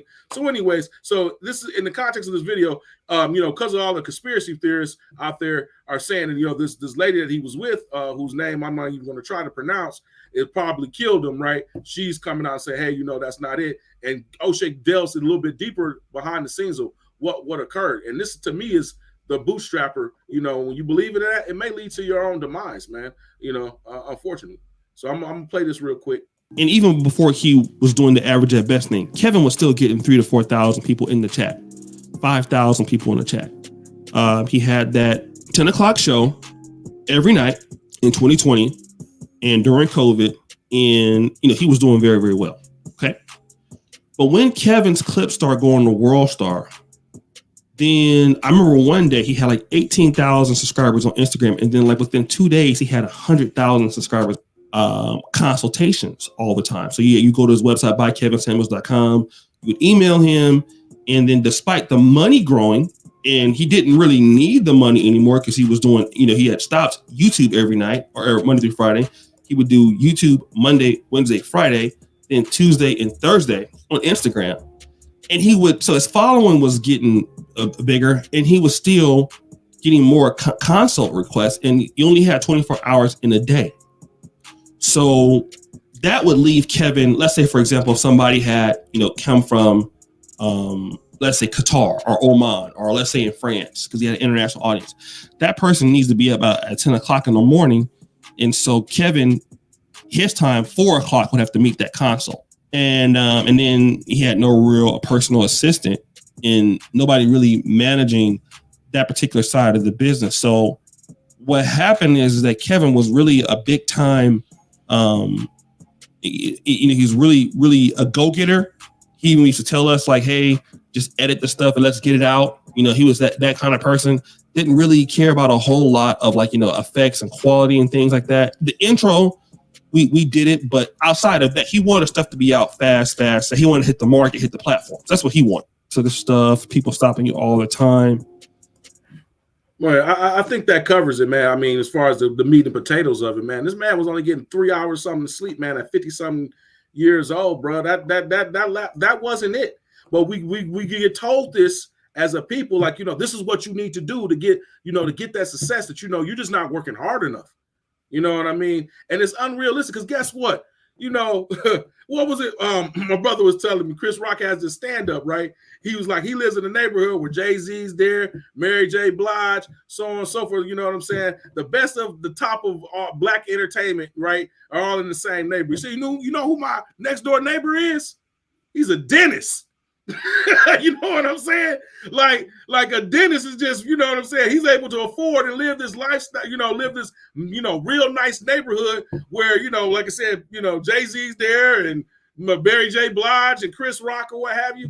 They just living normal lives, dog. You know what I'm saying? They don't have to do they don't got to work, 80, 90. You don't have to put in quote unquote that sweat equity like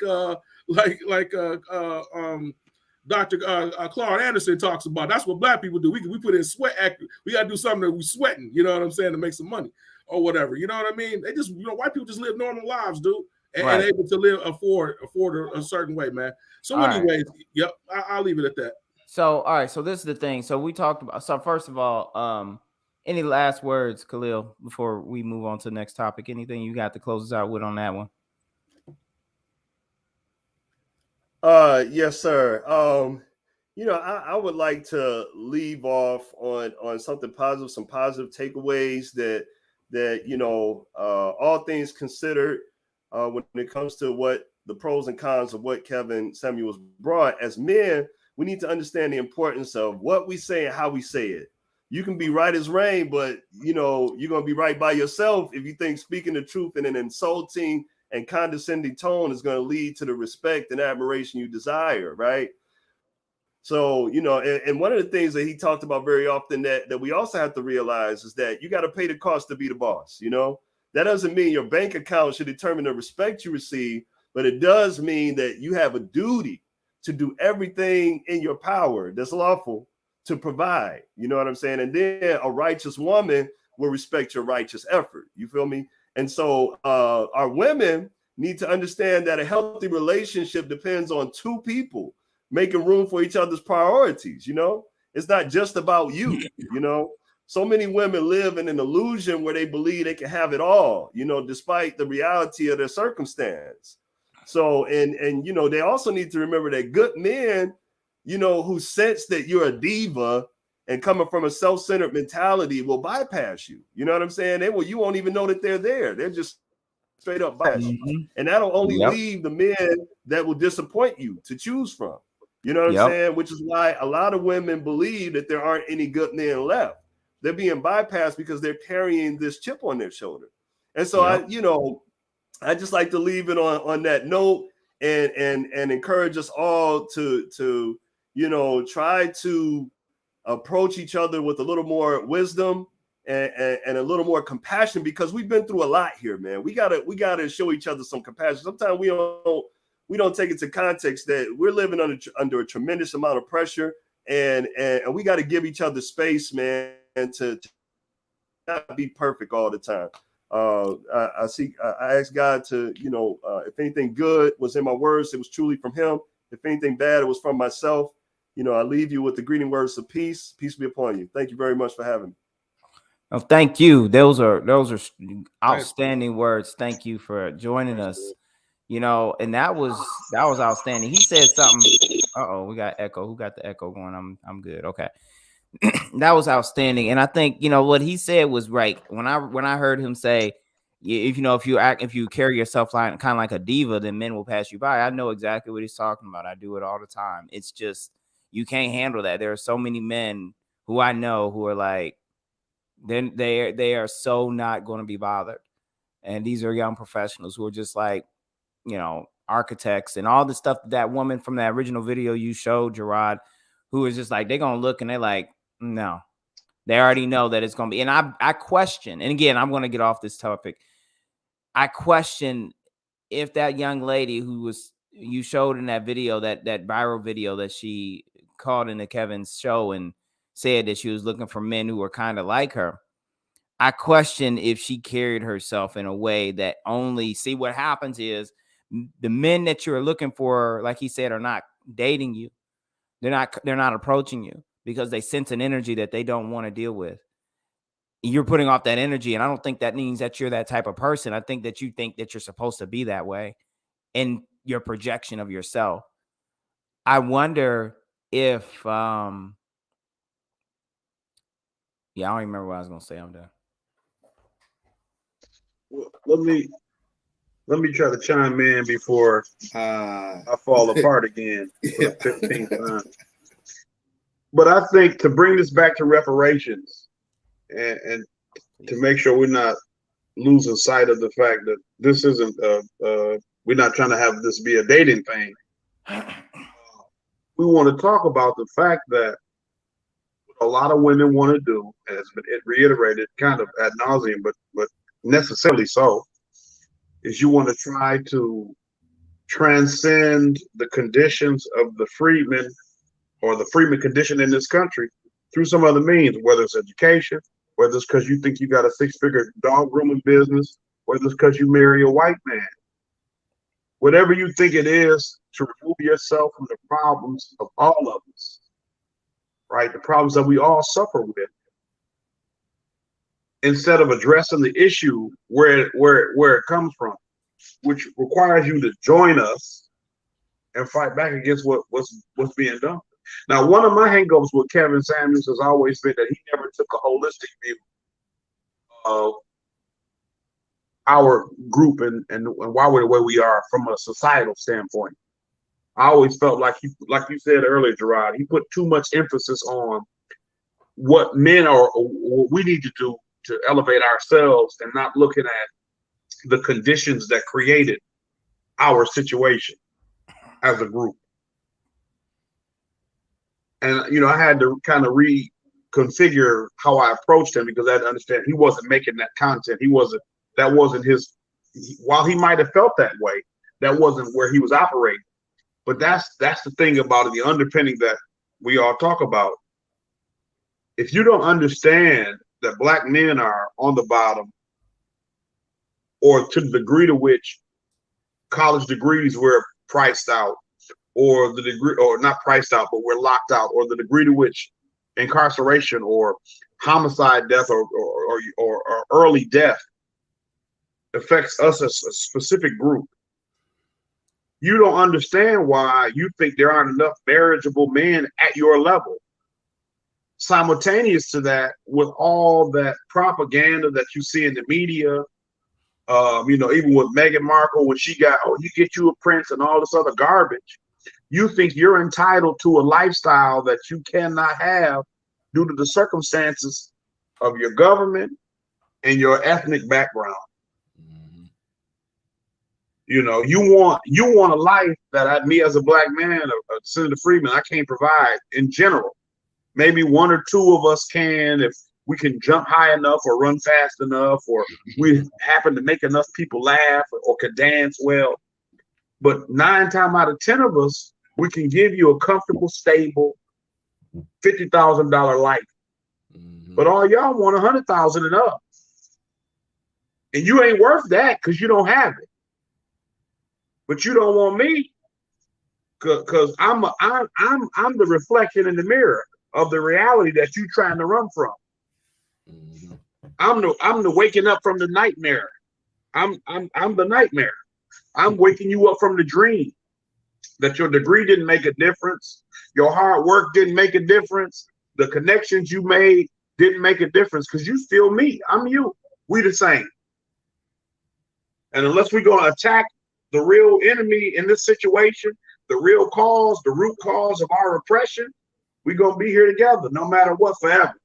No matter what you do, no matter how you change your outside, no matter who you link up with.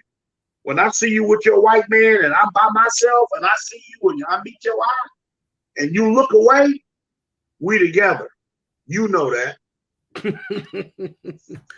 I mean, even so much so, Kevin Samuels, you know what I'm saying? Even himself, bro, he couldn't the result of, I know I'm kind of going early. I was gonna tell you, don't do it again. Yeah. let's get to the next topic. All right, let's go. Yeah. True. So Yeah. here's the deal, right? We were talking about black women, we're talking about black men, we're talking about families, we're talking about relationships, we're talking about dating.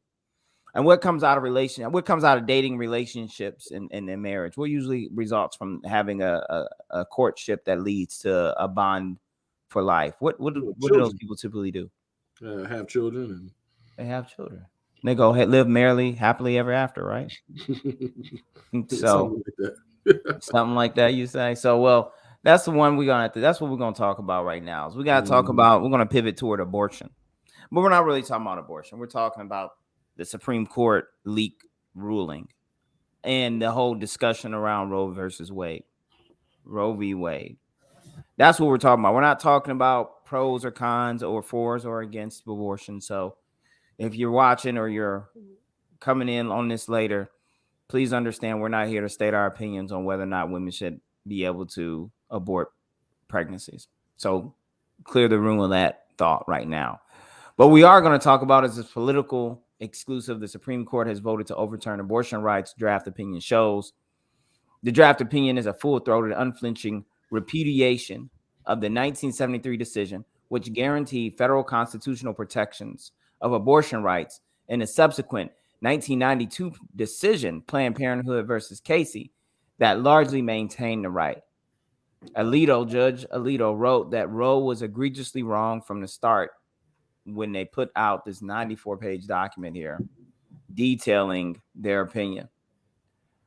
Another phrase or passage here, the immediate impact of the ruling as drafted and shown above would be an end to a half-century guarantee of federal constitutional protection of abortion rights and would allow each state to decide whether to restrict or ban abortion on its own.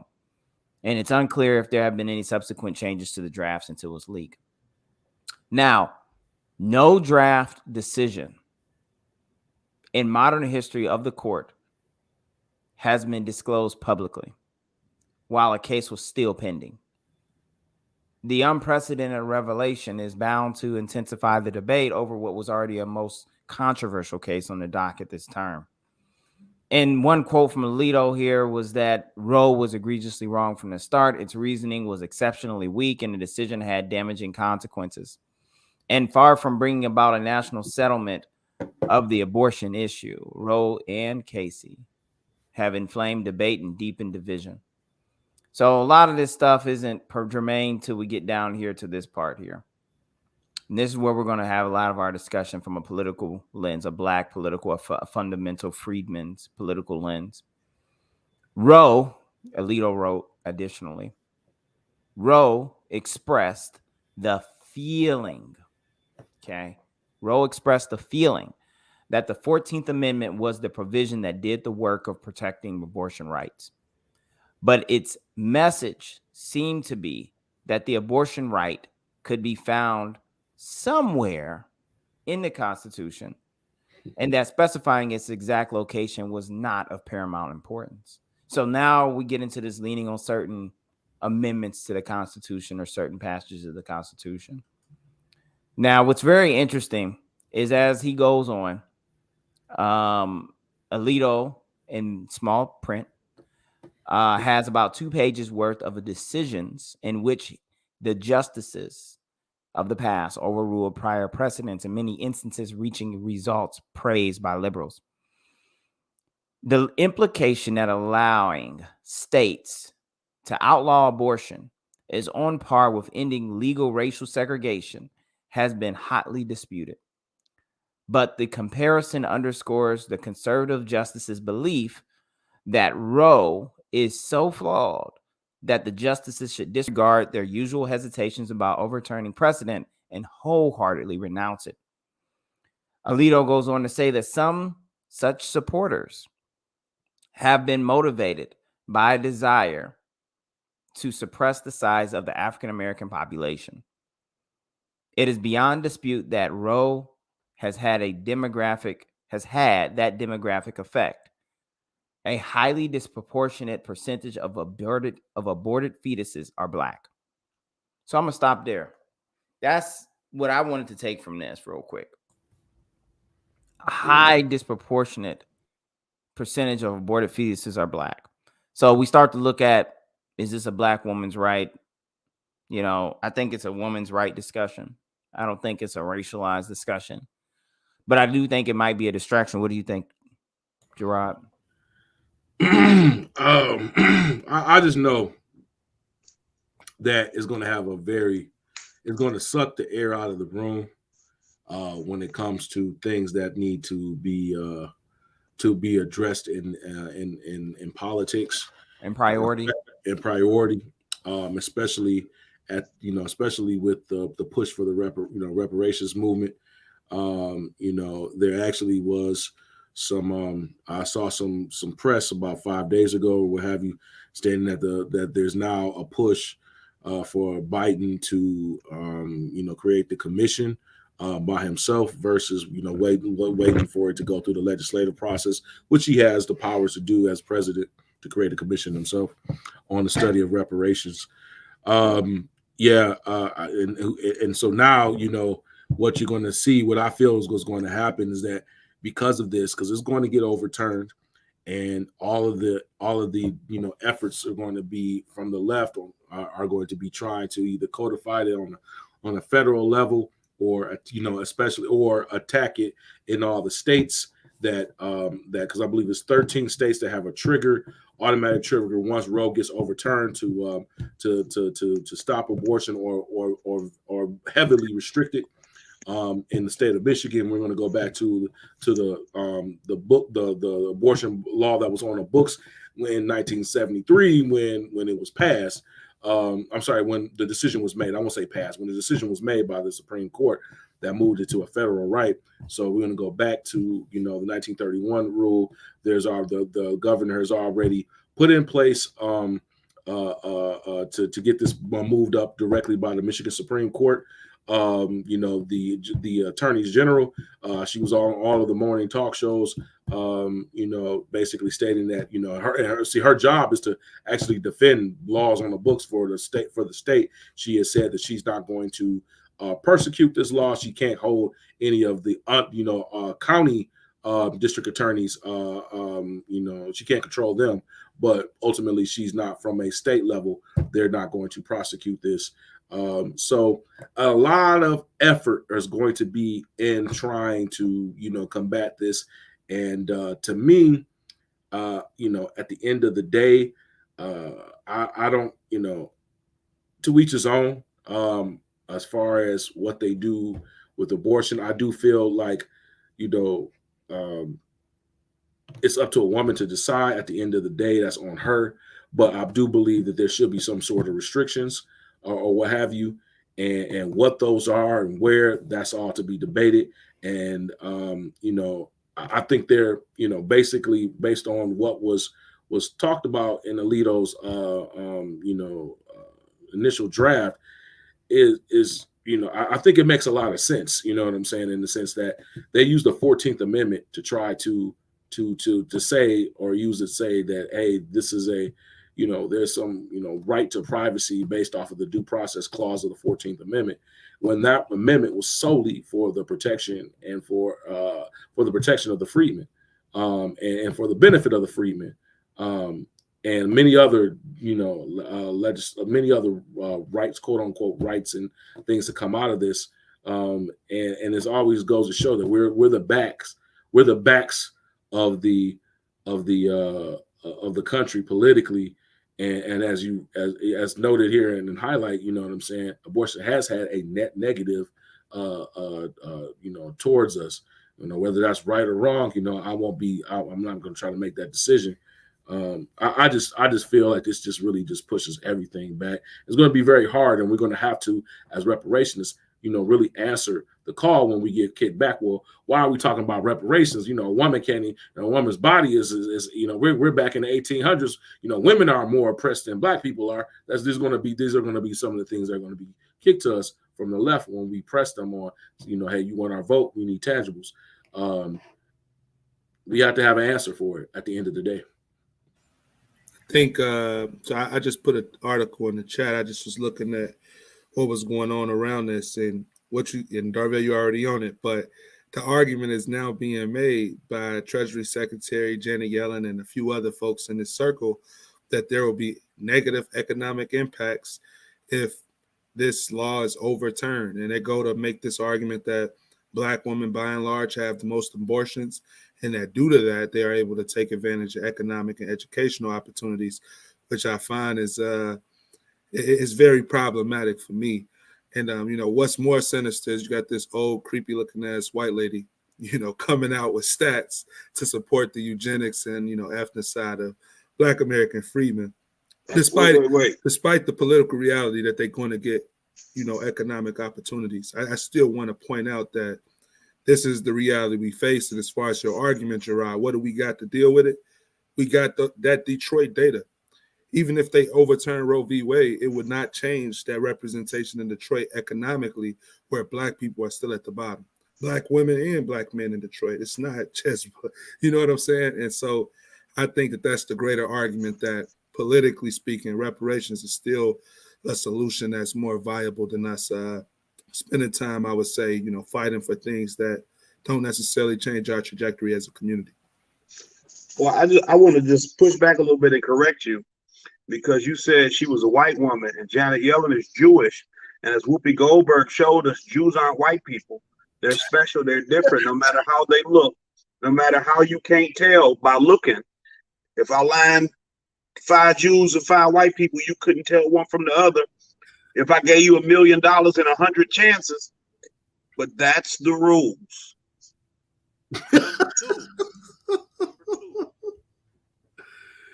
Yeah, and I ain't got no graphic for that. It's too late. I ain't got it. I ain't even got the energy to go make one.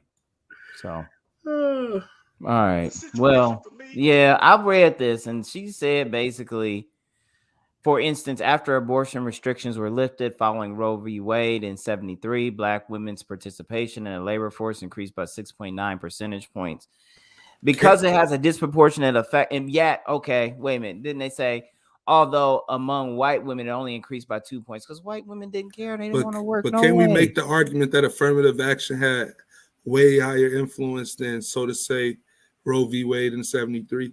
Even though some economists can tie theories to that, there could be other things that could easily be tied to that, success rate.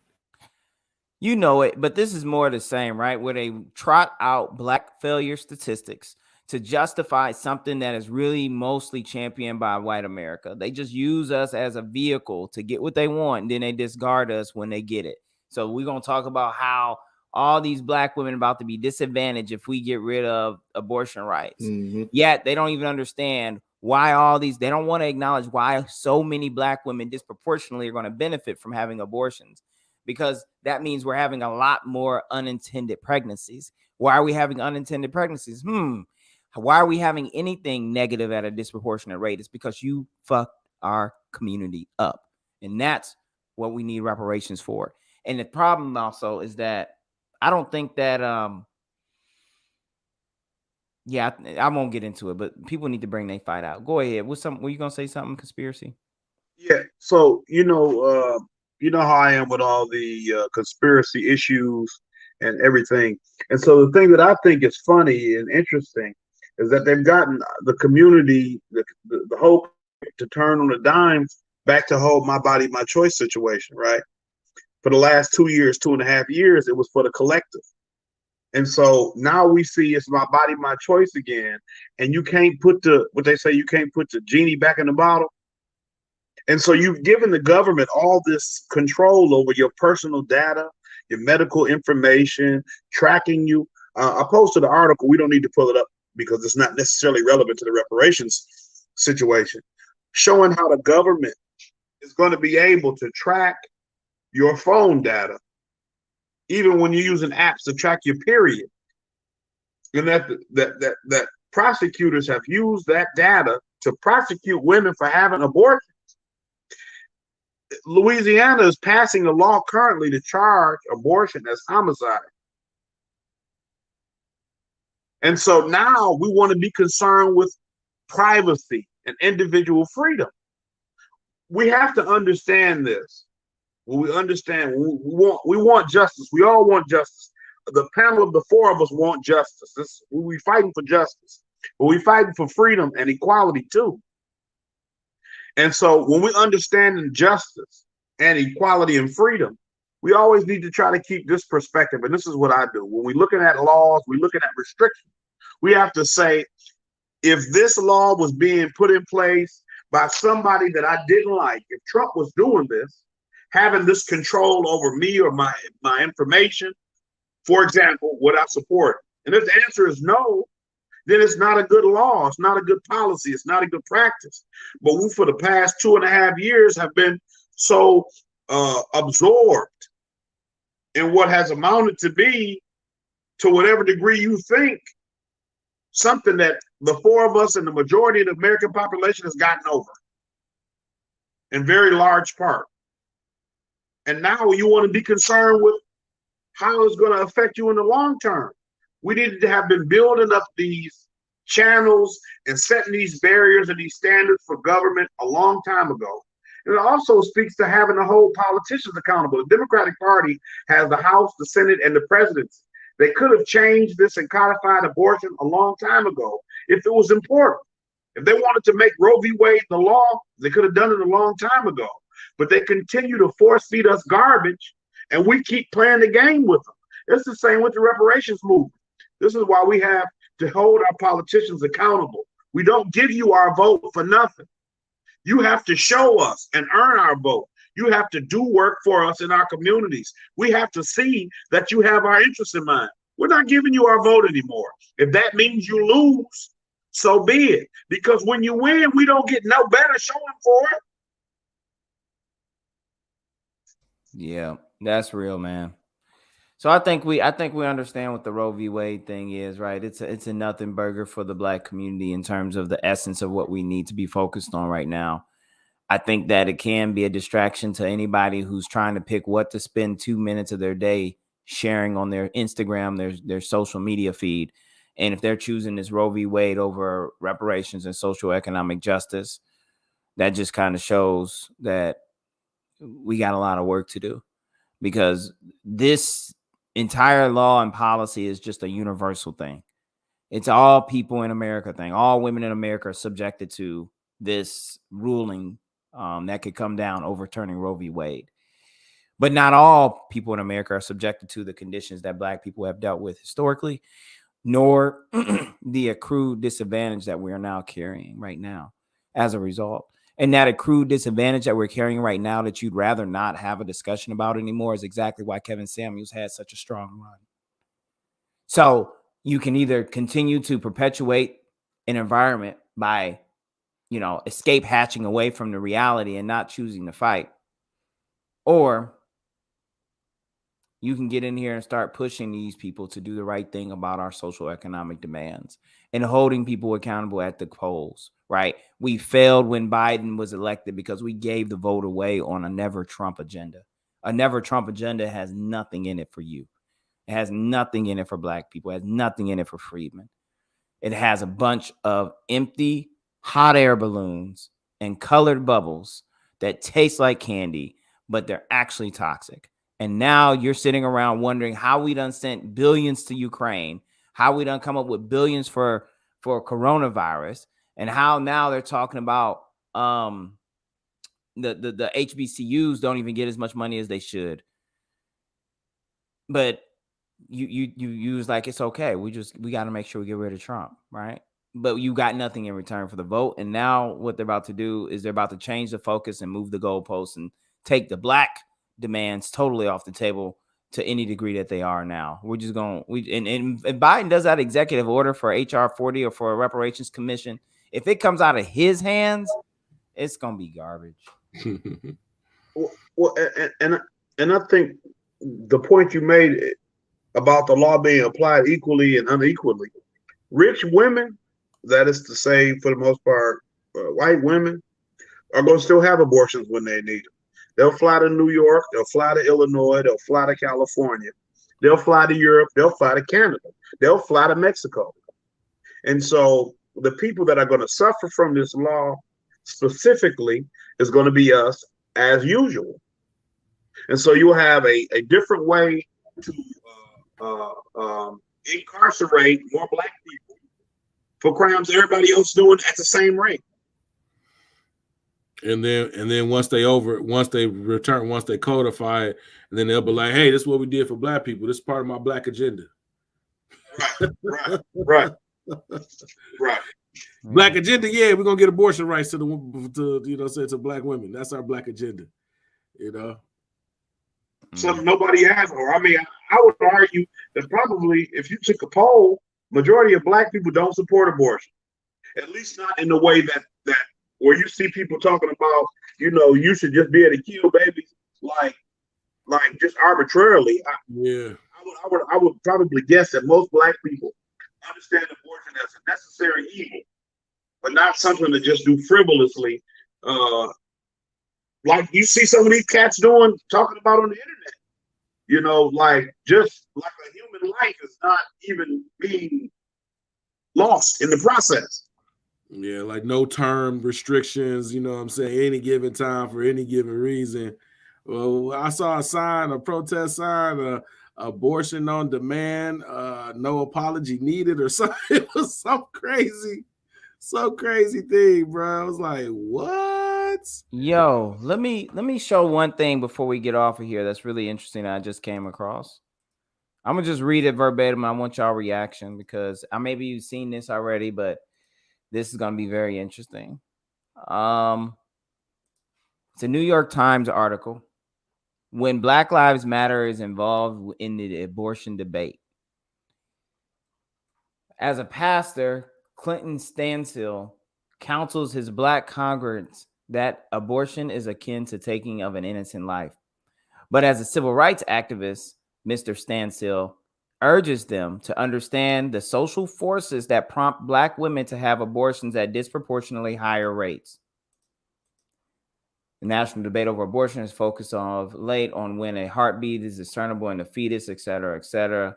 But to many African Americans, like Mr. Stansel, who is the pastor of Wayman AME Church in St. Louis, abortion cannot be debated without considering the quality of urban schools, or the disproportionately high unemployment rate in black communities, or the significant racial disparities in healthcare. And that's kind of what we're talking about here, right? It's like you want to talk about the issues of abortion, but you got to understand that the issues that lead to abortion are much greater. Right. What's driving someone to consider it? And y'all don't even want to deal with the bigger picture. You want to play around in the cereal. You want to play around on a bowl of Cheerios, but you refuse to go down the cereal aisle. That goes back to what we talked about earlier. Everybody want to be an ally when it don't cost nothing.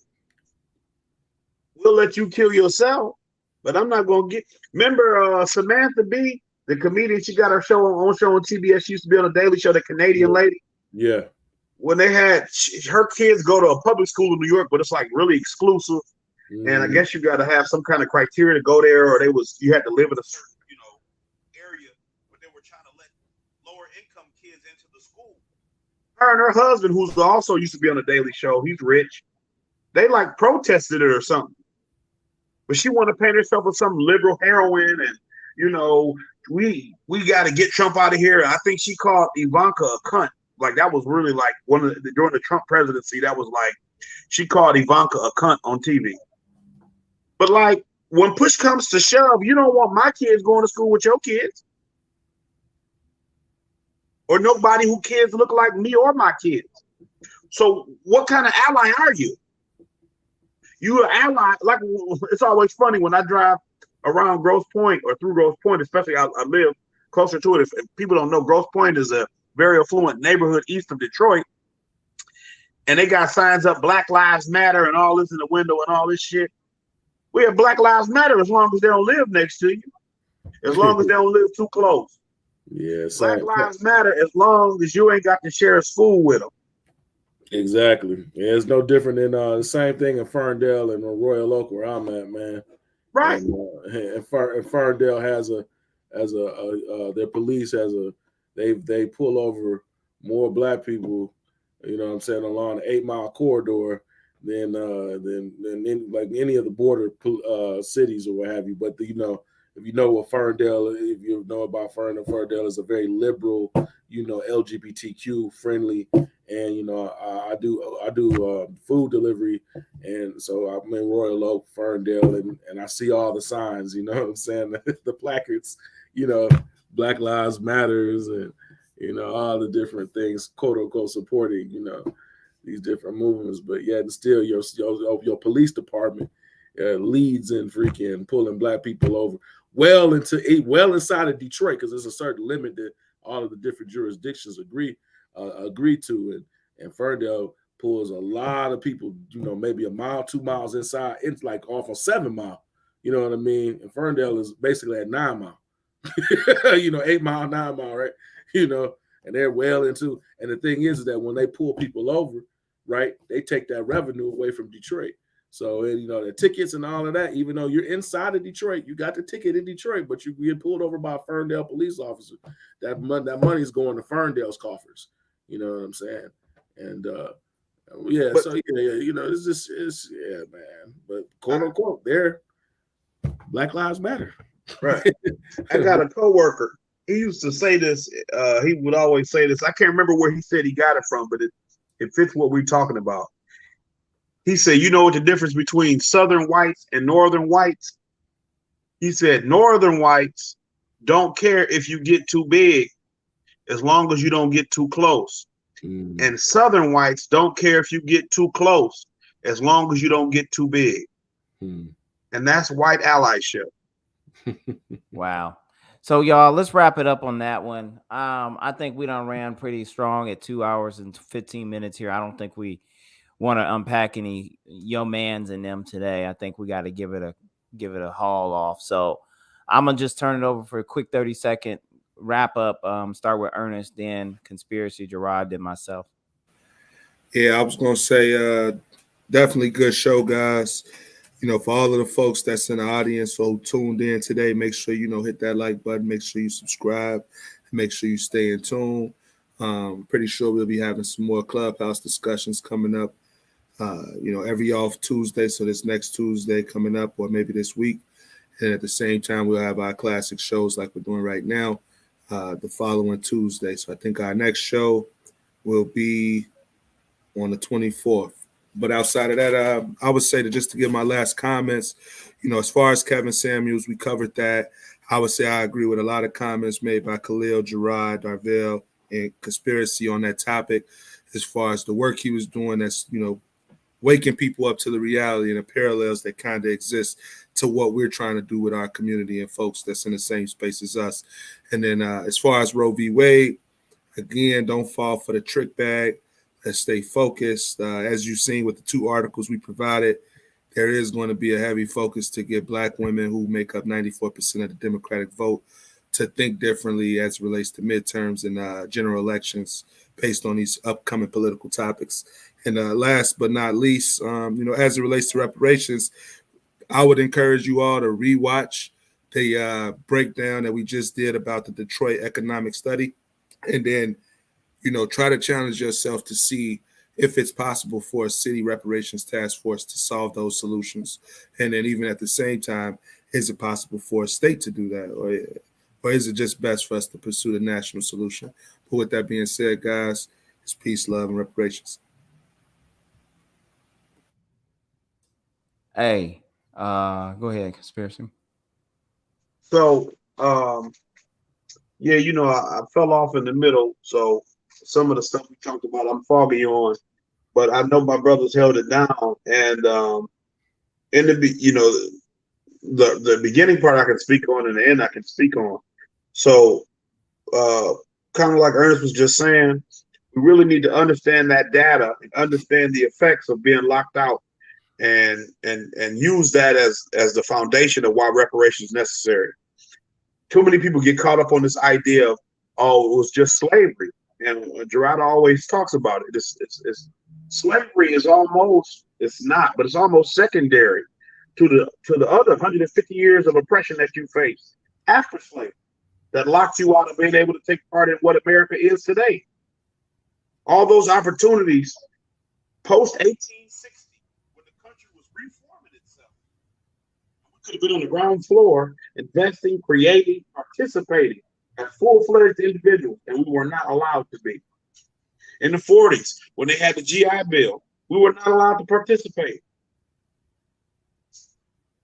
And so, we need to understand that these numbers are not accidental, right? If we believe that Black people are disproportionately the negatives in all these different categories and measures in society, from crime to education to business ownership to unemployment, if we believe that we're organically disproportionately represented negatively in all these areas, then that means you accept that there's some kind of fundamental flaw within us as a group of people. And that's not true, right? So, like Malcolm X said, when the House wins, the House always wins because the House is cheating. And if we're always losing, it's because somebody is cheating us. So we got to remember that and continue to fight with the foundation of the statistics that we presented. Right? And so when we look at this abortion debate, it's a conversation that's being had to distract from more substantive policy conversations writ large concerning the Black community and the Democratic Party and Joe Biden's utter inability to produce for us after single-handedly, their own words, not mine, putting them in office. They didn't even give us a $2,000 when you got two senators from Georgia in office. So now they're going to create a crisis and solve the problem so they can tell us they did something for us. Mm-hmm. And it's not going to work. I'm not going to fall for it. None of us fall for it. I'm not going to tell anybody to vote for the Republicans because that's a step a little bit too far for me. But we can't keep voting for Democrats. We got to leave them alone. We got to hang them out to dry like they've been hanging us out to dry. Because they don't want to do right by us. We got to let them fail like they've let us fail. We got to return the favor. And we got to work on making sure that we push them to do what they're supposed to do because of our faithful and diligent service to them and their party. That's all I got. Man, I'm gonna end it sweet, man, like I always do. I've talked a lot during this program. We have no permanent friends. We have no permanent enemies, but only permanent interests. Peace and reparations.